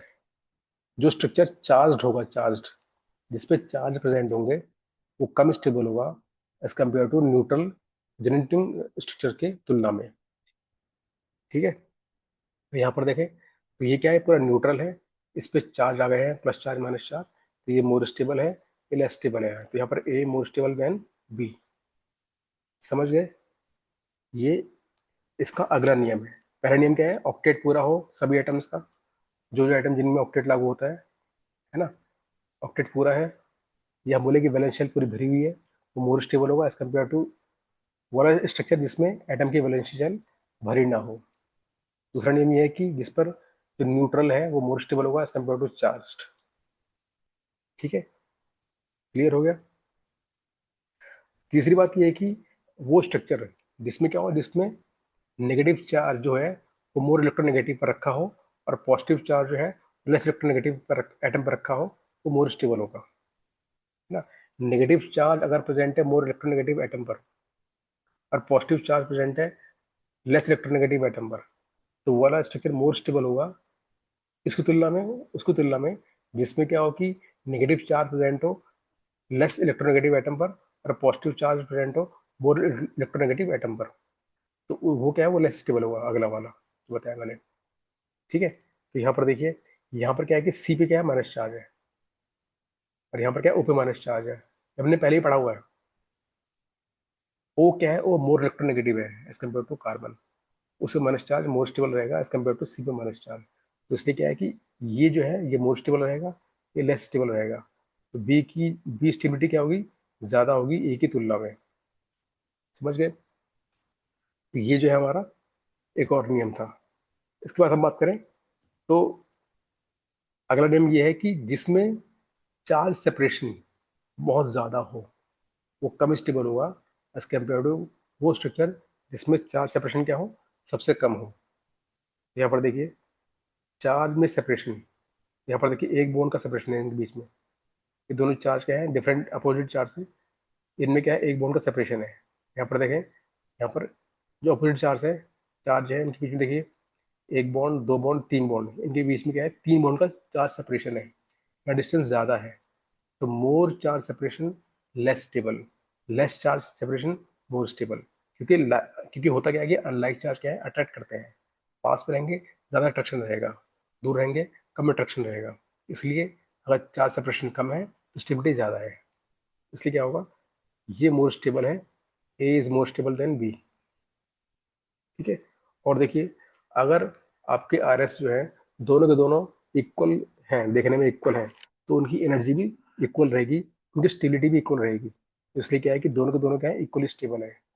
ए और बी क्या है, दोनों इक्वली स्टेबल है, दोनों की सेम एनर्जी रहेगी। दोनों की क्या है, सेम एनर्जी रहेगी। समझ गए। तो ये तो हमने पहले ही पढ़ा था इस बात को, समझा था, कार्बोक्सिलेट या फॉर्मेट या एसीटेट के एग्जाम्पल में। अब हम करेंगे कुछ क्वेश्चंस, हम कुछ क्वेश्चंस करेंगे, जैसे हम लोग देखेंगे कि कौन सा रेजोनेटिंग स्ट्रक्चर जो होगा वो मेजर कंट्रीब्यूटर होगा टू रेजोनेंस हाइब्रिड, है ना। तो देखिए, हमको चेक करना है कि इन दोनों में से कौन सा आर एस जो है वो मेजर कंट्रीब्यूटर है। तो हमने पढ़ा है कि rule number second, neutral R S they are more stable than charge R S, है ना। तेरह नियम, तेरह, जिनमें क्या हो, लीस्ट फॉर्मल चार्ज हो, जो न्यूट्रल हो, वो मोर स्टेबल होंगे चार्ज वाले स्ट्रक्चर की तुलना में। तो इसलिए इन दोनों में से बात करें तो फर्स्ट और सेकंड में, first is more stable then second, इसका रीजन है चार्ज, ये न्यूट्रल है पहला वाला, और ये चार्ज है, ये चार्ज है। दूसरा क्वेश्चन, जब बोले ए या बी, है ना, बी देखिए, इन दोनों में चेक करना है कौन सा मोर स्टेबल है। तो यहाँ पर क्या है, देखिए यहाँ पर लोन पेयर्स है, एन के इलेक्ट्रॉन्स यहाँ घूमे गए, तो इसके बॉन्ड बन गए, इट फॉर्म डबल बॉन्ड और प्लस चार्ज एन पर आ गया। ठीक है,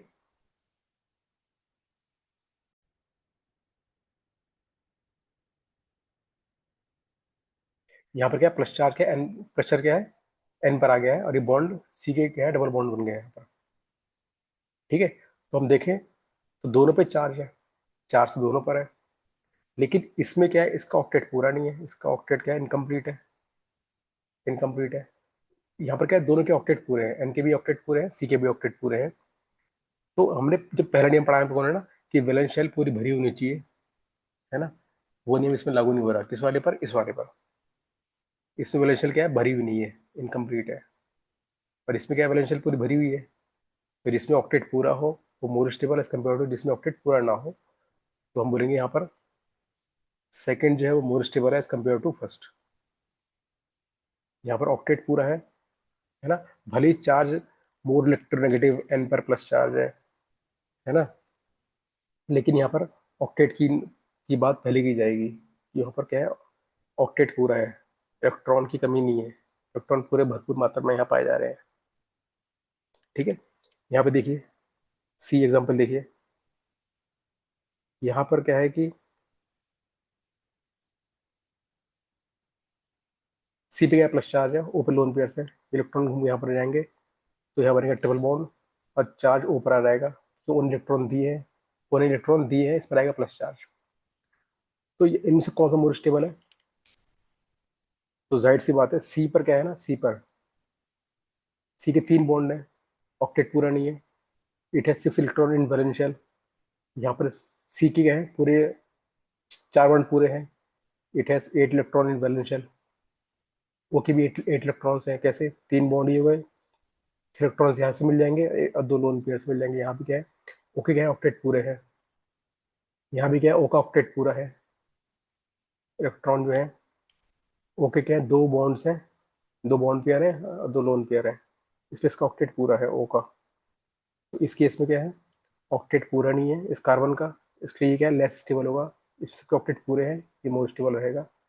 यहाँ भी क्या है सेकेंड मोर स्टेबल देन फर्स्ट, समझ गए, जो मोर स्टेबल वो मेजर कंट्रीब्यूटर। यहाँ पर क्या है हम बोलेंगे इस केस में ये वाला मेजर कंट्रीब्यूटर फर्स्ट वाला, या सेकंड मेजर कंट्रीब्यूटर, यहाँ सेकंड क्या है मेजर कंट्रीब्यूटर। ठीक है, जो मोर स्टेबल वो मेजर कंट्रीब्यूटर, जो लेस स्टेबल वो माइनर कंट्रीब्यूटर। ठीक है, और देखिए ये 3 दे रखे हैं मैंने आर एस, हमको बताना है इनका स्टेबिलिटी ऑर्डर क्या होगा। तो पहली बात ये है कि हमको देखना है कि कौन सा कंपाउंड जिसमें ऑक्टेट सबके पूरे हैं, एटम के पूरे हैं, या किसमें एटम के जो वैलेंस शेल पूरे भरे हुए हैं। देखो यहाँ पूरे भरे हुए हैं, आप देखोगे तो यहाँ पर इस कार्बन के वैलेंस शेल भरे हुए नहीं है, इस पर कितने बॉन्ड है 6, इस पर 3 बॉन्ड है कार्बन के, यहाँ पर 6 वैलेंस शेल इलेक्ट्रॉन प्रेजेंट है ना। बाकी एन के क्या है ऑक्टेट पूरे हैं, आप देखोगे तो यहाँ पर क्या है कार्बन का ऑक्टेट पूरा है बिकॉज कार्बन है माइनस चार्ज, और कार्बन के पास क्या है 3 बॉन्ड पेयर है एक लोन पेयर है, ऑक्टेट पूरा है, एन के भी ऑक्टेट पूरे हैं। इसी में क्या है कार्बन का ऑक्टेट पूरा नहीं है, इसलिए सेकंड क्या है वो लीस्ट स्टेबल होगा, सेकंड क्या है लीस्ट स्टेबल होगा। फर्स्ट और थर्ड क्या है मोर स्टेबल होंगे सेकंड की तुलना में। ठीक है, अब बात करते हैं फर्स्ट और थर्ड में कौन सा मोर स्टेबल होगा।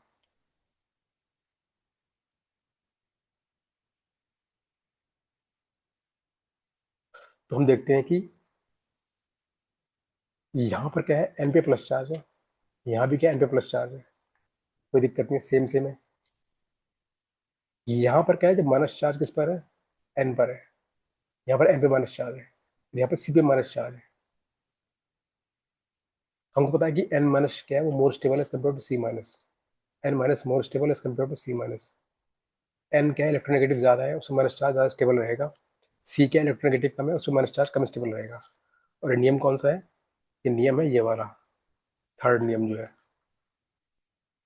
ठीक है, इससे क्या होगा फर्स्ट क्या है ये मोर स्टेबल रहेगा एज कम्पेयर टू थर्ड, और ये इसका स्टेबिलिटी ऑर्डर है। फर्स्ट मोस्ट स्टेबल क्योंकि इसमें माइनस चार्ज एन पर है, ठीक है, प्लस चार्ज एन पर है तो ठीक है, वो तो थर्ड में भी है। ठीक है, फिर नंबर आएगा हमारा थर्ड का, जिसमें माइनस चार्ज कार्बन पर है। फिर नंबर आएगा हमारा फर्स्ट का, जिसमें ऑक्टेट पूरा नहीं है कार्बन का।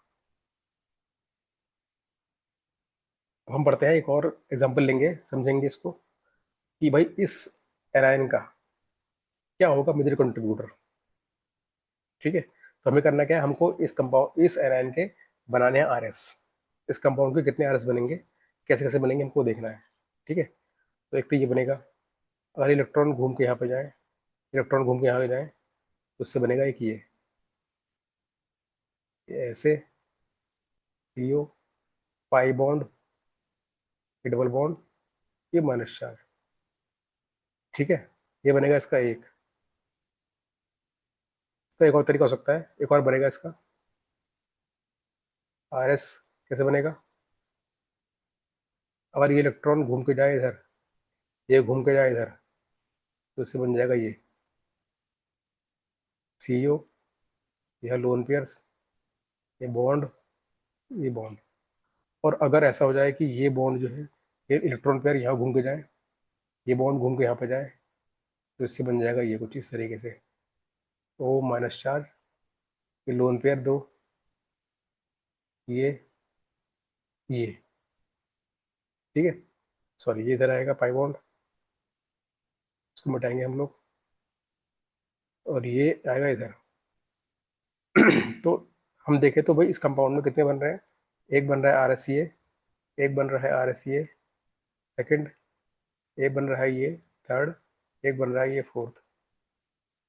हमको बताना है कि इन सब में से कौन सा मोस्ट स्टेबल है ना, कौन सा क्या है मोस्ट स्टेबल है। कितने बन गए, एक, हाँ फोर्थ। तो देखो सभी में क्या है, ऑक्टेट पूरा है, सभी माइनस चार्ज है एटम्स पर। इसमें ओ पे माइनस चार्ज है, वो मोस्ट स्टेबल होगा। देखो यहाँ पे क्या सी पे माइनस चार्ज है, तो एक मिनट, यहाँ पर क्या है, माइनस चार्ज किस पर है, सी पर है, यहाँ सी पे माइनस चार्ज, यहाँ सी पे माइनस चार्ज, यहाँ ओ पे माइनस चार्ज। जो मोस्ट स्टेबल वो मेजर कंट्रीब्यूटर, तो यहाँ ओ क्या है, ओ नेगेटिव क्या है, मोस्ट स्टेबल वाला है ना। तो इसलिए फोर्थ क्या होगा, मोस्ट स्टेबल होगा, और ये होगा major contributor. It is the major contributor, क्योंकि O minus is more stable than C minus. सारे सी माइनस जो है वो लेस स्टेबल होंगे ओ माइनस वाले स्ट्रक्चर से। ठीक है, समझ गए। चलिए आगे बढ़ते हैं हम लोग।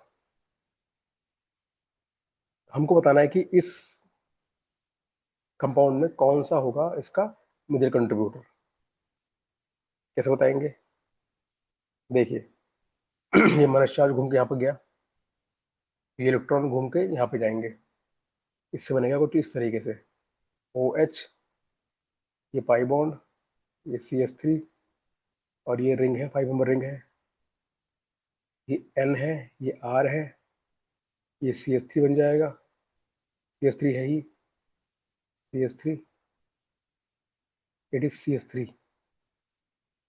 It is C H three, ये पाई बॉन्ड, ये आर, ये एस सल्फर। तो ये क्या है, चार्ज है, ये अनचार्ज है, न्यूट्रल है ना। न्यूट्रल क्या है, मोर स्टेबल होगा चार्ज की तुलना में, इसलिए ये होगा हमारा मेजर कंट्रीब्यूटर, ये मोर स्टेबल होगा इस वाले की तुलना में। तो हम बोलेंगे कि इस केस में ये हमारा है मेजर कंट्रीब्यूटर, और इस केस में ये हमारा है मेजर कंट्रीब्यूटर। समझ गए बात,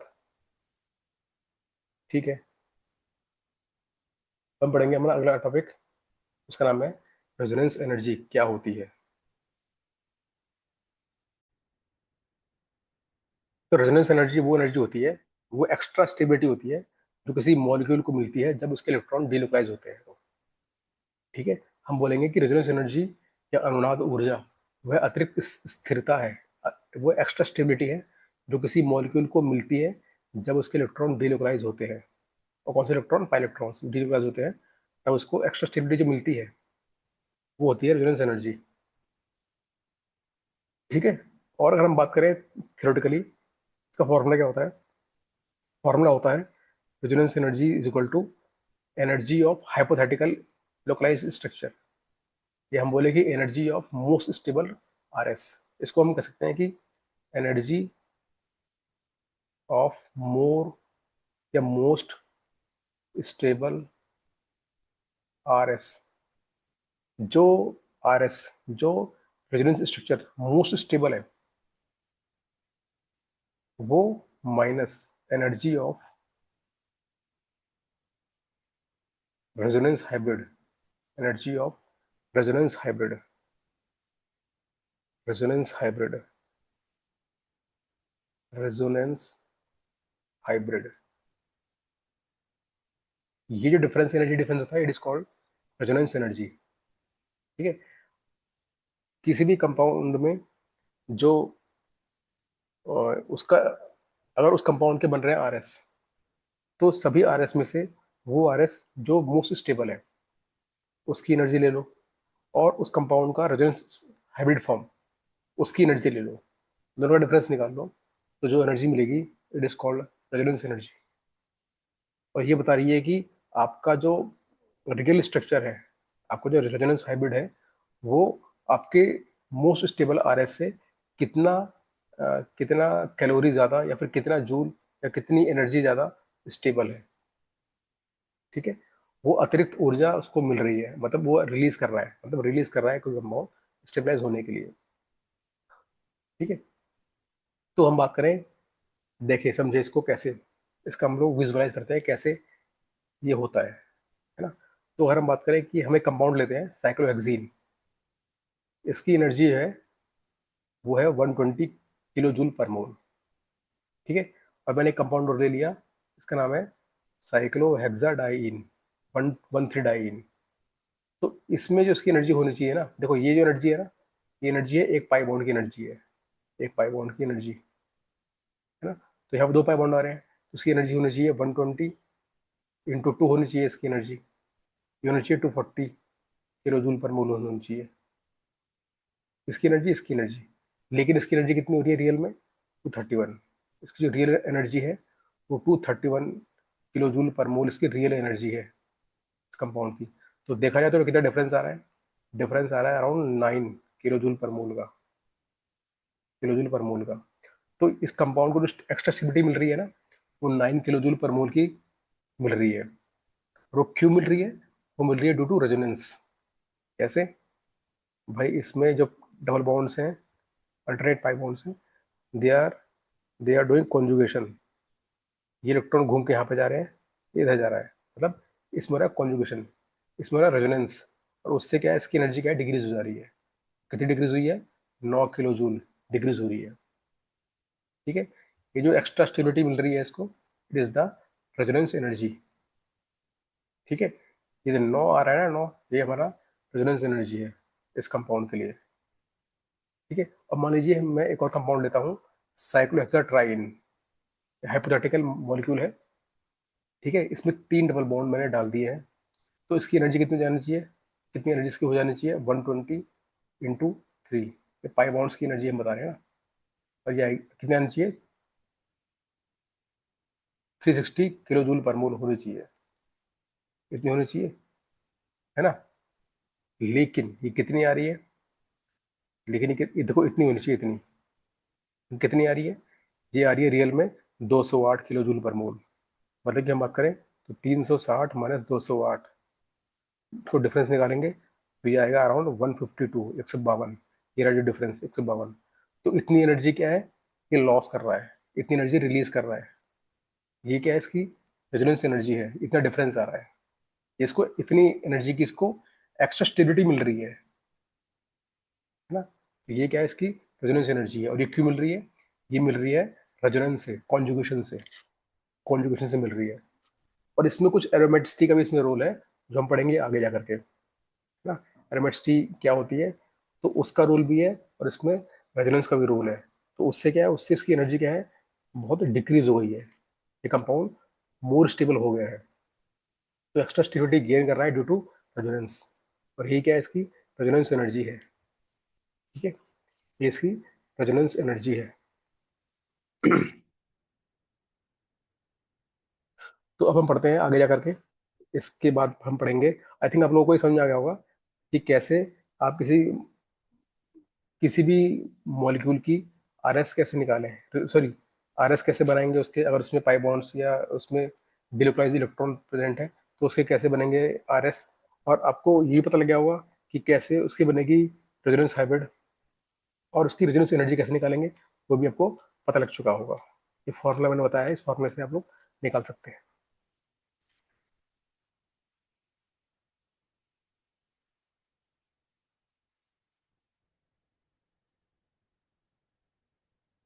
चलिए आगे बढ़ते हैं हम लोग।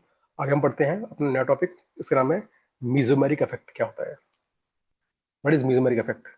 तो मीजोमेरिक इफेक्ट किसे कहते हैं? जब किसी इलेक्ट्रॉनिक सिस्टम में, और खासकर कॉन्जुगेटेड सिस्टम में, और इलेक्ट्रॉन डेंसिटी बढ़ जाए या फिर घट जाए, है ना।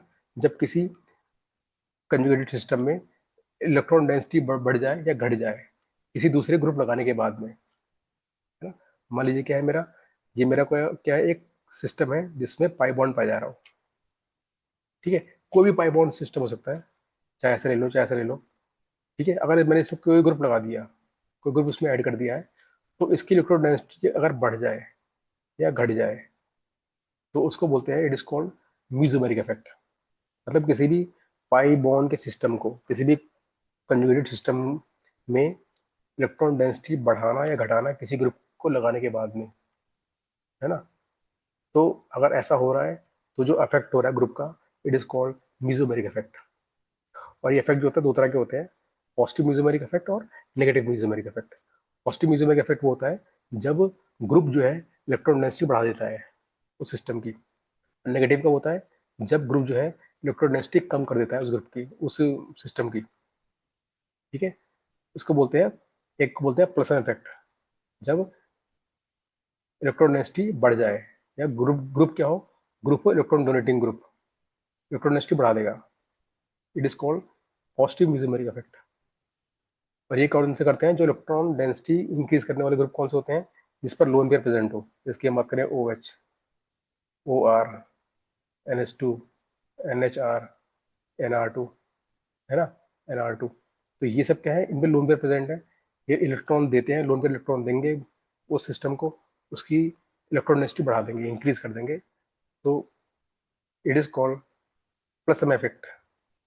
ठीक है, और इसी तरीके से वो ग्रुप जो इलेक्ट्रॉन विड्रॉ करते हो, अगर वो लगा देंगे तो क्या होगा, उस ग्रुप उस सिस्टम की क्या है इलेक्ट्रॉन डेंसिटी घट जाएगी, it is called minus M effect, it is called negative mesomeric effect. जो ग्रुप कौन कौन से होते हैं, NO2 हो गया, CN हो गया, CHO हो गया, COH हो गया, COR हो गया, एक्सेट्रा।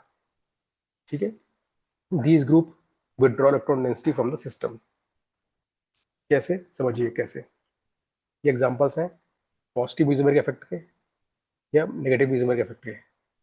हम पॉजिटिव म्यूजिमरिक इफेक्ट को पॉजिटिव रेजोनेंस भी कहते हैं, जब क्या हो इलेक्ट्रॉन डेंसिटी बढ़ जाएगा किसी सिस्टम के ऊपर में, उसे बोलते हैं पॉजिटिव म्यूजिमरिक इफेक्ट। ठीक है, तो कैसे हो रहा है देखिए।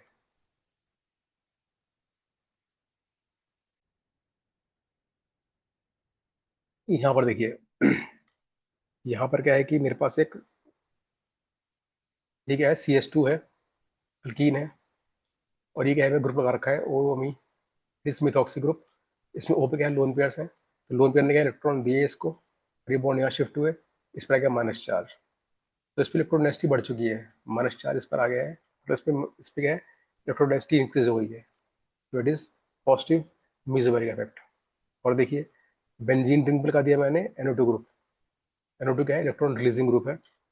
ये कर क्या रहा है, ये लोन पेयर इलेक्ट्रॉन जो है बेंजीन रिंग पर फेंक रहा है, इलेक्ट्रॉन यहाँ फेंके इसने, पाई बॉन्ड शिफ्ट हुआ इधर, यहाँ गया माइनस चार्ज, ये इलेक्ट्रॉन घूम के इधर गए, ये पाई बॉन्ड टूट के इलेक्ट्रॉन यहाँ डाला, यहाँ पर आ गया माइनस चार्ज, यहाँ बन गया नया पाई बॉन्ड इधर। सेम वैसे इलेक्ट्रॉन घूम के यहाँ पर गए, इलेक्ट्रॉन घूम के यहाँ पर गए, बन गया पाई बॉन्ड और ये माइनस चार्ज। तो रिंग पर क्या है ना, रिंग पर माइनस चार्ज क्रिएट कर रहा है, इस रिंग पर क्या है, माइनस चार्ज क्रिएट कर रहा है, इलेक्ट्रॉन डेंसिटी बढ़ रही है, so it is positive mesomeric effect. Similarly वैसे ही क्या होता है, जो NO2 ग्रुप का क्या करता है, इलेक्ट्रॉन डेंसिटी खींचता है ना। कैसे, ये बॉन्ड टूटे, इलेक्ट्रॉन घूम के ओ पर आए, एन पर आया प्लस चार्ज। अब क्या ये बॉन्ड टूट के इसने एन के ऑक्टेट को पूरा किया, यहाँ पर आ गया प्लस चार्ज। अब ये बॉन्ड शिफ्ट हुआ यहाँ पर, तो सी पर आ गया प्लस चार्ज। ये बॉन्ड शिफ्ट हुआ यहाँ पर, तो सी पर आ गया प्लस चार्ज। मतलब सी पर क्या प्लस चार्ज आ रहा है, मतलब सी की इलेक्ट्रोनेसिटी घट रही है। सी पर कोई लोन पेयर नहीं है, सी पे आ रहा है प्लस चार्ज। सी पे जो है एक कार्बन ऐसे बन जा रहे हैं जिनके ऑक्टेट पूरे नहीं हो पा रहे हैं, है ना। तो इलेक्ट्रोनेसिटी घट रही है, इसलिए क्या है, it is negative mesomeric effect. It is negative mesomeric effect. तो आई थिंक आप लोगों को क्लियर हो गया होगा कि पॉजिटिव और नेगेटिव मीसोमेरिक इफेक्ट किसे कहते हैं। अब हम पढ़ने वाले हैं अपना लास्ट इसका एप्लीकेशन, एप्लीकेशन ऑफ रेजोनेंस। तो पहली बात यह है कि ये स्टेबिलिटी बढ़ाता है, चाहे कैटायन हो, चाहे एनायन हो, चाहे फ्री रेडिकल्स हो, सबकी स्टेबिलिटी बढ़ा देगा रेजोनेंस। कैसे, देखिए, ये क्या है, मेरा कार्बन कैटायन है, ठीक है। इस पे 2 पाई बॉन्ड लगा रखे हैं इस तरीके से, इस पे 1 पाई बॉन्ड है, इस पे 3 पाई बॉन्ड है, ऐसे ऐसे प्लस चार्ज। कौन सा मोस्ट स्टेबल होगा, हम बात करें 1 2 3। तो भाई इसमें क्या है ना, इस वाले केस में क्या है, इसमें इससे हो रहा है रेजोनेंस, है ना। प्लस चार्ज घूमकर आ जाएगा इस कार्बन पर, ऐसे प्लस चार्ज यहाँ पर आ गया, चार्ज क्या है, डीलोकलाइज हो गया, है ना। सिमिलरली अगर ये बॉन्ड शिफ्ट हुआ यहाँ पर, तो इससे बन जाएगा इस तरीके से पाई बॉन्ड, पाई बॉन्ड यहाँ पर, प्लस चार्ज यहाँ पर। यहाँ पर क्या चार्ज जो है ना वो 3 एटम पर फैल जाएगा, चार्ज जो है 3 एटम में फैल रहा है। यहाँ पर कितने एटम, यहाँ पर कितने ग्रुप है, कितने पाई बॉन्ड्स है, 2 पाई बॉन्ड है। यहाँ पर एक बार इधर फैलेगा, एक बार इधर फैलेगा। यहाँ पर 2 कार्बन पे चार्ज फैलेगा, यहाँ पे 3 कार्बन पे चार्ज फैला है। और यहाँ पर क्या है, सिर्फ मतलब कि जो एक्स्ट्रा एक्स्ट्रा है ना, देखो 3 मतलब ये है कि 3 में क्या है ना, मैं इसको नहीं काउंट कर रहा हूँ, चलो काउंट कर लेता हूँ, कोई दिक्कत नहीं है। यहाँ पर ये है कि इसमें, इस केस में हम देखें, तो इस केस में एक तो इस पर हो गया, इस केस में क्या है, एक तो इस पे हो गया प्लस चार्ज, एक यहाँ प्लस चार्ज, एक यहाँ प्लस चार्ज, ठीक है। तो इस केस में हम देखें तो एक, हाँ, एक इससे करा तो ये आ गया, इससे किया तो ये आ गया। अब इसमें एक और बनेगा संभावना है, कहाँ बनेंगी, अगर ये बॉन्ड शिफ्ट होकर इधर आ गया, तो इससे बनते हैं 4 इसके possible resonance hybrid structures. Resonance, it has 4 resonance structures, है ना। तो 4 बनेंगे इसके स्ट्रक्चर्स आर एस। ये पाई बॉन्ड इधर, यहाँ प्लस चार्ज आएगा, यहाँ पाई बॉन्ड आएगा, यहाँ पाई बॉन्ड आएगा। तो इस केस में क्या है कि प्लस चार्ज या वो 4 कार्बन पे फैला हुआ है, एक तो सेंटर पे था ही, अब 3 अलग अलग उस पर भी आ गया है। यहाँ पे 4 कार्बन पे चार्ज फैल चुका है, यहाँ पर 2 पे फैलेगा, ये इधर आएगा तो इसलिए बन जाएगा ये प्लस चार्ज। ये तो यहाँ पर 2 पे फैला है, यहाँ पे 3 पे फैल जाएगा, एक इस पर और 2 इन पर, 3 पर। तो चार्ज ज्यादा कहाँ बढ़ रहा है, इस वाले केस में, थर्ड वाले केस में, हाँ? हम बोलेंगे कि मान लीजिए फर्स्ट ये है, सेकंड ये है, थर्ड ये है। तो थर्ड वाला क्या है, मोस्ट स्टेबल है, क्योंकि इसमें चार्ज ज़्यादा फैल रहा है। उसके बाद में नंबर आएगा हमारा फर्स्ट वाले का, उसके बाद नंबर आएगा सेकंड वाले का, है ना। समझ गए, मोर चार्ज स्प्रेड होगा, मोर चार्ज डिलोकलाइज होगा, या more electron, sorry, more electron delocalise होंगे, है ना। पाई इलेक्ट्रॉन डिलोकलाइज हुए, चार्ज फैल गया, मोर चार्ज स्टेबलाइजेशन आपको मिल जाएगा उसको, है ना। तो जैसे पॉजिटिव चार्ज है ना, वैसे ही रेडिकल्स के लिए भी होता है, वैसे ही होता है एनायंस के लिए भी। हम प्लस चार्ज को करेंगे रिप्लेस एनायन से, तो आपको वही चीज मिल जाएगी, replace plus charge with anion. तो आपको दिख जाएगा कि यहाँ एनायंस भी स्टेबलाइज होते हैं इसी तरीके से। यहाँ पे लगा दो माइनस चार्ज, एनायन, ये भी एनायन, ये भी एनायन, ये भी एनायन, ये भी एनायन, ये भी एनायन, और ये भी एनायन। तो एनायंस के जैसे भी सेम ऐसे ही रेजोनेंस होता है, और वहाँ भी चार्ज का स्टेबलाइज हो जाता है, ठीक है। और सिमिलरली फ्री रेडिकल्स में भी ऐसा होता है ना। तो इसको सब लोग आप नोट कर लेंगे, इसको मिटा रहा हूँ।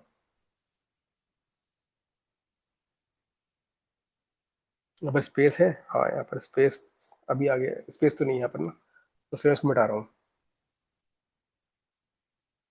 देखिए रेडिकल्स, रेडिकल में क्या होता है, देखिए ऐसे, ये एक रेडिकल, ये देखिए एक रेडिकल, दो रेडिकल, इसमें क्या है, पाई बॉन्ड अटैच है रेडिकल के बगल में, तो क्या होगा, ये बॉन्ड टूटा होमोलाइटिकली, हमने पढ़ा है फिजन्स के बारे में कैसे बॉन्ड टूटते हैं, है ना। और इलेक्ट्रॉन क्या करेगा, इससे आके बॉन्डिंग कर लेगा, तो इससे बन जाएगा कुछ इस तरीके से, इससे बन जाएगा कुछ ऐसे, ये बॉन्ड टूटा, इलेक्ट्रॉन इसने यहाँ फेंका, इस इलेक्ट्रॉन यहाँ फेंका, और इसने इससे बॉन्डिंग कर ली, बन गया पाई बॉन्ड। तो इस केस में क्या है, इलेक्ट्रॉन जो है दो कार्बन पे क्या है, डिस्ट्रीब्यूट हो रहा है, और यहाँ पर क्या है, पाई बॉन्ड नहीं है, यहाँ पर सिर्फ इलेक्ट्रॉन जो है एक कार्बन पर बैठा रहेगा। यहाँ पर इलेक्ट्रॉन क्या है, लोकलाइज्ड है, लोकलाइज्ड है, स्थिर है, स्थिर लोकलाइज्ड मतलब स्थिर। और यहाँ पर इलेक्ट्रॉन क्या है, डीलोकलाइज्ड है, डीलोकलाइज्ड है मतलब अस्थिर है। तो इलेक्ट्रॉन जितना अस्थिर होगा, जितना डीलोकलाइज होगा, उतना स्टेबलाइज होगा, उतना ही वो स्टेबलाइज होगा। तो free radicals, carbocation, carbanion, they get stabilise by resonance effect. अगला है हमारा एसिडिटी बेसिटी। एसिडिटी क्या होता है, इस पे भी इफेक्ट पड़ता है रेजोनेंस का। एसिडिटी बढ़ भी जाती है, घट भी जाती है, बेसिटी बढ़ती भी है, घटती भी है। तो ये हम लोग पढ़ेंगे इसके बारे में डिटेल में अपने एसिडिटी बेसिटी के चैप्टर में, लेक्चर में हम लोग पढ़ेंगे। फिलहाल मैं अभी एक एग्जाम्पल दूंगा आप लोगों को, एक एक एग्जाम्पल लेंगे हम लोग। मान लीजिए मेरा फिनॉल है,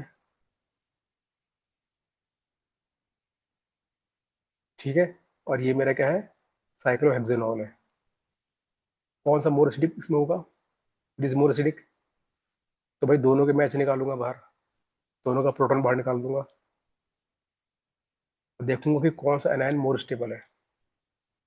जो एनायन मोर स्टेबल होगा वो पहले बन जाएगा, और उसका एसिड जो होगा वो मोर एसिडिक होगा, है ना। तो इससे बनता है फिनॉक्साइड आयन, और इससे बनता है साइक्लोहेक्सेनॉल का एनायन। यहाँ पर क्या है, माइनस चार्ज क्या है, वो लोकलाइज्ड है, स्थिर है, लोकलाइज्ड माइनस चार्ज है, लोकलाइज्ड। यहाँ पर क्या है, डीलोकलाइज्ड है, कैसे,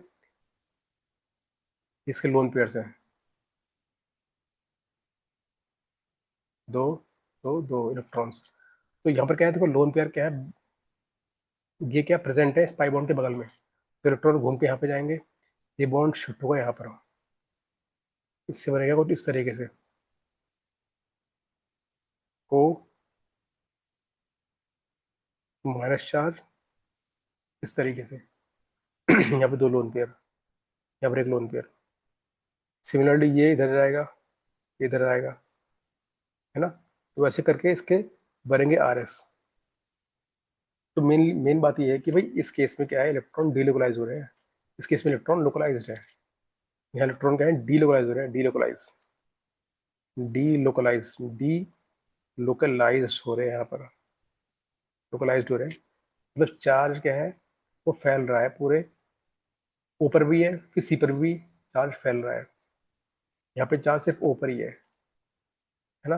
यहाँ पे दुख बढ़ रहा है, इस केस में दुख नहीं बढ़ पा रहा, एक ही एटम पर क्या है, चार्ज डिस्ट्रीब्यूट है, ठीक है। तो इसलिए क्या होगा कि ये मोर स्टेबल है, और इसका एसिड क्या होगा, मोर एसिडिक होगा। तो इसमें क्या है कि फिनॉल जो रहता है, it is more acidic as compare to cyclohexanol, ठीक है। या फिर कोई भी नॉर्मल अल्कोहल, कोई भी एलिफेटिक अल्कोहल, कोई भी एलिफेटिक अल्कोहल से ज्यादा अल्कोहलिक होता है फिनॉल, ठीक है। तो यहाँ पर रेजोनेंस ने बढ़ाई है इसकी एसिडिटी, समझ गए। वैसे ही एक बार हम केस लेंगे बेसिटी का। ये मेरा क्या है, NH2, और ये क्या है मेरा, साइक्लो हेक्साइलमीन है ना। ये मेरा प्रोटोन है, इसने प्रोटोन पकड़ लिया, बन गया NH2, सॉरी NH3+। ये मतलब जो मेरा साइक्लोहेक्साइलमीन है ना, मुझको चेक करना है कि कितना बढ़िया बेस है, और किसकी तुलना में, इसकी तुलना में, एनिलीन की तुलना में, एनिलीन की तुलना में। ये मेरा एनिलीन है, एनिलीन, एनिलीन, ANILINE। इसकी तुलना में कितना अच्छा बेस है ये कितना खराब बेस है, हमको वो चेक करना है।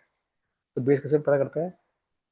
लोन पेयर क्या है, एच को पकड़ लेगा, उस एन का लोन पेयर एच को पकड़ लेगा, और कितनी अच्छी तरीके से पकड़ लेगा, बना देगा उसका प्रोटो उसका उसका बना देगा, कैटायन बना देगा ना। तो कितना अच्छे से उसको पकड़ रहा है ना, और स्टेबलाइज हो रहा है। और अच्छे से स्टेबलाइज हो रहेगा तो अच्छा बेस, अच्छे से पकड़ पा रहा है तो। और नहीं पकड़ पा रहा तो पुअर बेस या वीक बेस, है ना। तो यहाँ पर लोन पेयर क्या है, पूरे फ्री है, क्योंकि वो एन पर ही मौजूद है। यहाँ पर क्या है, लोन पेयर क्या है, एन पर ही मौजूद है, स्थिर है, लोकलाइज्ड है, इसलिए एन को आराम से लोन पेयर मिल जाएंगे। तो इसलिए क्या है, एच प्लस को आराम से लोन पेयर मिल जाएंगे, और ये बन जाएगा, और ये अपने आप इसको पकड़ लेगा, बन जाएगा NH3+, और ये साइक्लोहेक्साइल ग्रुप। लेकिन इस केस में क्या है, जो लोन पेयर क्या है, फ्री नहीं है, ये अवेलेबल नहीं है प्रोटोनेशन के लिए। क्यों? क्योंकि ये लोन पेयर क्या है, बेंजीन रिंग खींच रही है। ये लोन पेयर जो है वो बेंजीन रिंग को मिल जा रहे हैं, बेंजीन रिंग पर डीलोकलाइज हो रहे हैं, जैसे कि यहाँ पर हुए, इस केस में हुए, है ना। तो यहाँ पर रेजोनेंस हो रहा है, जिससे जो लोन पेयर के इलेक्ट्रॉन्स हैं वो बेंजीन रिंग में आकर के मूव हो जा रहे हैं, यहाँ पर इस रिंग को मिल जा रहे हैं। ये फ्री नहीं है, अवेलेबल नहीं है, इसलिए क्या है, प्रोटोनेशन यहाँ पर हो नहीं पाएगा। ठीक है। जो बेस क्या करते हैं, बेस क्या है, प्रोटोन लेते हैं। तो जिसमें प्रोटोन आराम से, जो बेस आराम से प्रोटोन पकड़ ले ले वो अच्छा बेस, जो ना पकड़ पाए वो वीक बेस, वो बेकार बेस है उसकी तुलना में। तो इसमें क्या है, इसमें हम बोलेंगे, इस केस में ये जो हमारा साइक्लोहेक्साइल अमीन है, ये स्ट्रॉन्गर बेस है एज कम्पेयर टू एनिलीन, है ना। ये क्या है, गुड बेस है, अच्छा बेस है एज कम्पेयर टू एनिलीन, समझ गए। तो यहाँ पे रेजोनेंस ने क्या किया, रेजोनेंस ने एनिलीन की बेसिटी कम कर दी है, रेजोनेंस ने एनिलीन की बेसिटी कम कर दी है। तो ये मैंने एग्जांपल लिया है कि किस प्रकार से एसिडिटी बेसिटी पर प्रभाव पड़ता है रेजोनेंस का। तो ये था मेरा बेसिसिटी वाला एग्जाम्पल, और ये था मेरा एसिडिटी वाला एग्जाम्पल। तो जरूरी नहीं कि एसिडिटी हमेशा बढ़े या हमेशा घटे, इट डिपेंड अपॉन ग्रुप क्या उसमें लगा हुआ है ना। ठीक है, तो इसके और एग्जाम्पल हम लोग पढ़ेंगे अपने, जब हम लोग पढ़ेंगे एसिडिटी बेसिटी के बारे में, तो हम लोग उसको और डिटेल में पढ़ेंगे कि कैसे एसिडिटी बढ़ती है, कैसे एसिडिटी घटती है, बेसिटी बढ़ती है, बेसिटी घटती है रेजोनेंस के कारण। उसको हम लोग डिटेल में पढ़ेंगे अपने एसिडिटी बेसिटी वाले लेक्चर में।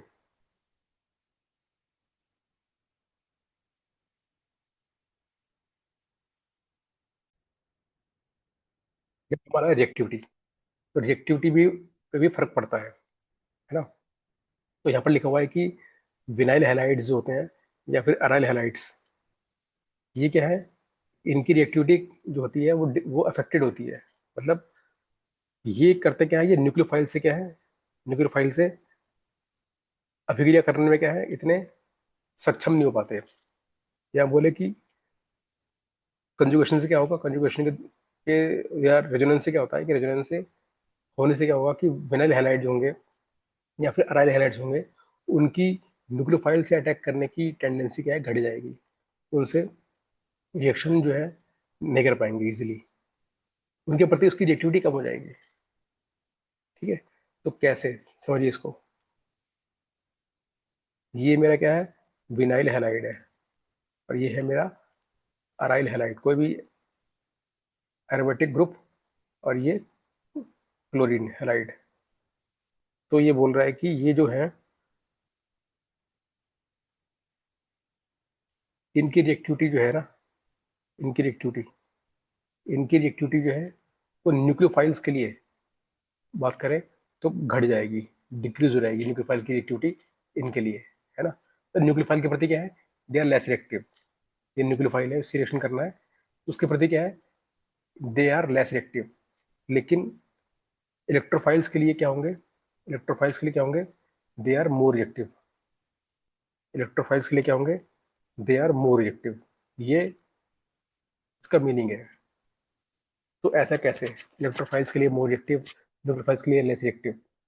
तो सीधी सी बात है, अगर ऐसा हो जाए कि इस पाई सिस्टम पर चार्ज कैसा बन रहा है, चार्ज अगर इस पर माइनस चार्ज क्रिएट हो रहा है तो इलेक्ट्रोफाइल से रिएक्शन आराम से कर लेगा, ठीक है। और न्यूक्लियोफाइल से रिएक्शन कर नहीं पाएगा क्योंकि लाइक चार्ज रिपेल करते हैं। और अगर इस पर प्लस चार्ज आ रहा है तो न्यूक्लियोफाइल से रिएक्शन कर लेगा, लेकिन इलेक्ट्रोफाइल से रिएक्शन नहीं कर पाएगा, उसकी एक्टिविटी घट जाएगी। समझ गए? तो हमको देखना है कि इसमें चार्ज कैसा बन रहा है। तो हम यहाँ देखते हैं, यहाँ लोन पेयर्स हैं, इलेक्ट्रॉन देंगे इसको, ये पाई बॉन्ड घूम के इधर आएंगे, इससे बनेगा कुछ इस तरीके से, Cl माइनस चार्ज, यहाँ प्लस चार्ज, या लोन पेयर्स, सॉरी यहाँ प्लस चार्ज या माइनस चार्ज, ठीक है। यहाँ पे क्या है, 3 लोन पेयर थे ना, बचे दो लोन पेयर, यहाँ बचे हैं 2 lone pair.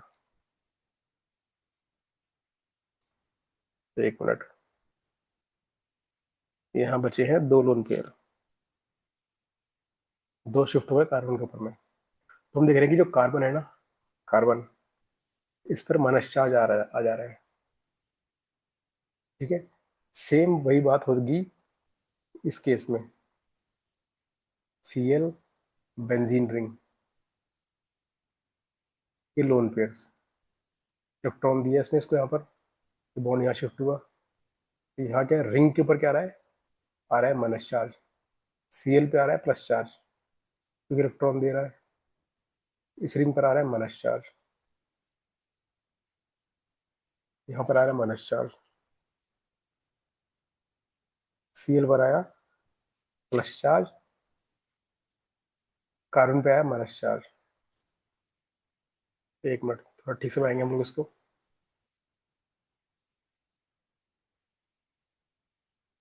Cl 1 2 3 4, pi bond lone pairs. तो हम देख रहे हैं कि यहाँ पर क्या है, रिंग पर क्या है, माइनस चार्ज आ रहा है, यहाँ इस सिस्टम पे आ रहा है माइनस चार्ज, है ना। ये क्यों हो रहा है, due to plus M effect, ये प्लस एम इफेक्ट के कारण यहाँ पर आया माइनस चार्ज, अब ये आ रहा है माइनस चार्ज। और माइनस चार्ज जो है, क्योंकि हम जानते हैं कि न्यूक्लियोफाइल क्या होता है, न्यूक्लियोफाइल में इलेक्ट्रॉन डेंसिटी होती है, वो इलेक्ट्रॉन देते हैं, तो माइनस चार्ज वाले सिस्टम पर क्या है, न्यूक्लियोफाइल अटैक नहीं कर पाएंगे क्योंकि वहाँ पर क्या है, वहाँ पर इलेक्ट्रॉन इलेक्ट्रॉन रिपल्शन उसमें होगा, है ना। इसलिए क्या है कि इसकी एक्टिविटी क्या है, न्यूक्लियोफाइल के प्रति क्या है, कम होती है, लोअर होती है ना। लेकिन इलेक्ट्रोफाइल पे क्या प्लस चार्ज है, उसको इलेक्ट्रॉन चाहिए, तो इसको इलेक्ट्रॉन जो है, ये सिस्टम आराम से इलेक्ट्रॉन दे देंगे क्योंकि इन पर है माइनस चार्ज, तो इसलिए होती है, इनकी होती है हाई रिएक्टिविटी, ठीक है। इसलिए ये न्यूक्लियोफाइल्स के प्रति बहुत ही क्रियाशील नहीं हो पाते हैं, दे हैव लोअर रिएक्टिविटी, लेकिन इलेक्ट्रोफाइल्स के प्रति क्या होंगे, दे हैव हाई रिएक्टिविटी, यार हायर एक्टिविटी। समझ गए? अगली बात होगी डायपोल मोमेंट की। तो डायपोल मोमेंट जो होता है किसी भी सिस्टम का, वो बढ़ भी सकता है और घट भी सकता है, ठीक है। कैसे, देखिए, ये हमारा है केस है डिक्रीजिंग डायपोल मोमेंट। कैसे, देखिए, अगर हम बात करें इसकी, इथाइल क्लोराइड की, तो इसमें क्या है, Cl क्या है, इस पर डेल्टा माइनस चार्ज है, CH2 पे क्या है, डेल्टा प्लस चार्ज है। तो यह इलेक्ट्रॉन खींच रहा है Cl CH2 से, तो इट हैज, ये बॉन्ड पोलर हो गया, polar, and it has dipole moment. और जो होता है वन, जिसकी वैल्यू होती है 2.05 डिबाई, डिबाई क्या है, इसकी यूनिट होती है डायपोल मोमेंट की, ठीक है। अब क्या है कि अब अगर ऐसा हो जाए कि इसी CH3 CH2 के बीच में ये डबल बॉन्ड बन जाए, ये डबल बॉन्ड बना दो इस तरीके से, तो इस केस में क्या होगा, इस केस में जो डायपोल मोमेंट है वो घट जाएगा, वो घट जाएगा। क्यों घटेगा, क्योंकि Cl क्या करेगा, Cl जो है इलेक्ट्रॉन देगा इसको, Cl will give electron to pi system,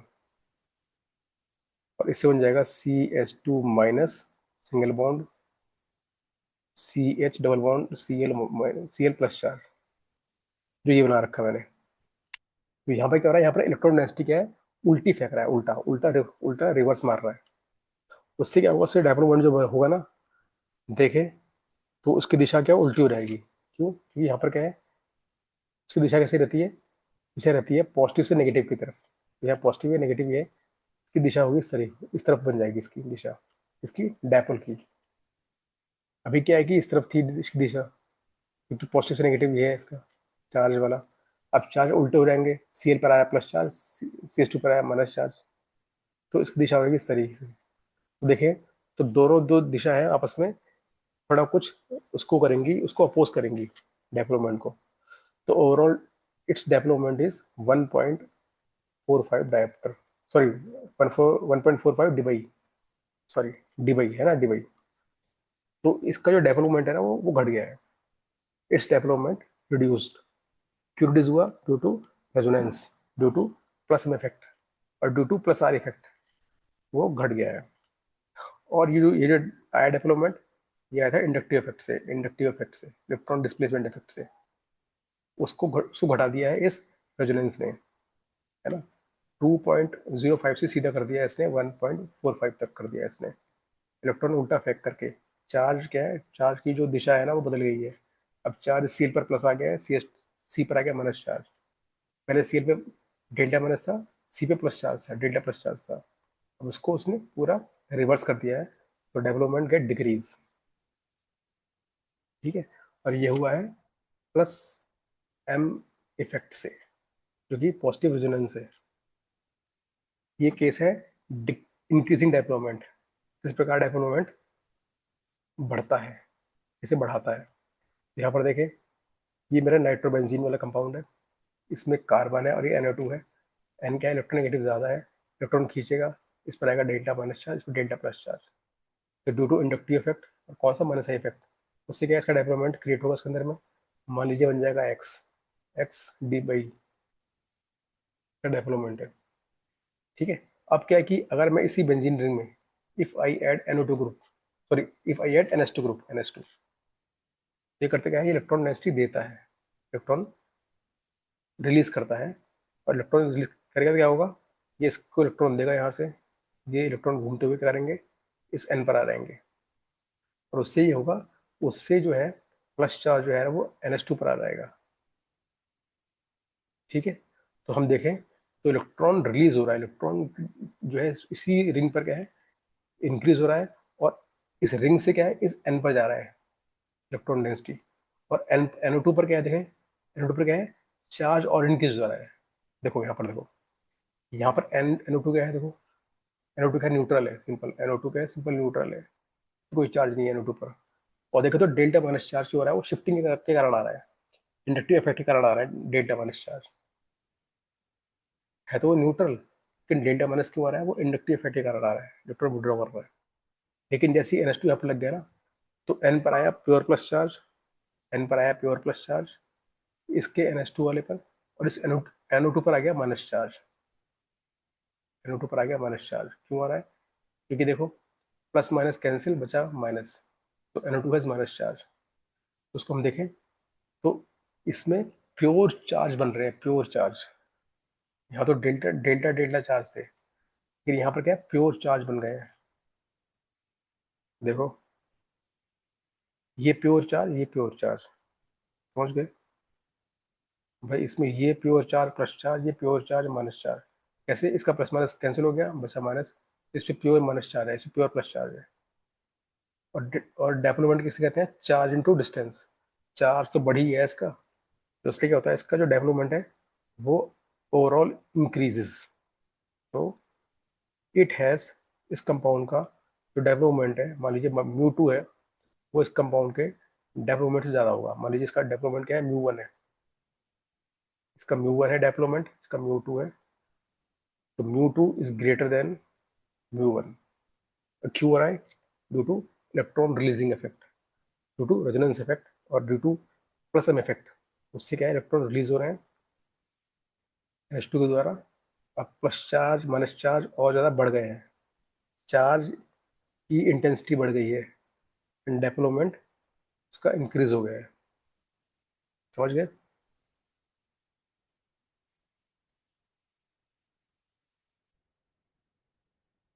तो ये था हमारा पूरा आज का चैप्टर, पूरा लेक्चर, ये हमारा था रेजोनेंस का पूरा लेक्चर। हमने इसमें पढ़ा कि रेजोनेंस कैसे होता है मॉलिक्यूल के अंदर में, कैसे रेजोनेंस स्ट्रक्चर बनते हैं, कैसे बनता है रेजोनेंस हाइब्रिड, है ना। और एनर्जी कम होती है रेजोनेंस हाइब्रिड की, as compare to R S, है ना। और मेजर कंट्रीब्यूटर माइनर कंट्रीब्यूटर कैसे निकालते हैं आर एस के। इसके अलावा रेजोनेंस एनर्जी हमने देखा कैसे निकालते हैं, एग्जाम्पल हमने लिए थे उसके। इसके अलावा हमने पढ़ा मीजोबर्ग इफेक्ट क्या होता है, प्लस एम इफेक्ट किसे कहते हैं, माइनस एम इफेक्ट किसे कहते हैं, plus R minus R effect क्या होता है ना। उसके अलावा एप्लीकेशन पढ़ी हम लोगों ने रेजोनेंस की। तो आई थिंक हम लोगों ने रेजोनेंस पूरा क्लियर कर लिया होगा। कोई भी डाउट अगर होता है आप लोगों को तो आप उसे कमेंट बॉक्स में टाइप करेंगे और लिखेंगे मेरे को, और मैं उसको आपकी क्वेरी को सॉल्व करूंगा। ठीक है, तब तक के लिए सभी को नमस्कार, एंड सभी लोग अपनी प्रैक्टिस करते रहें।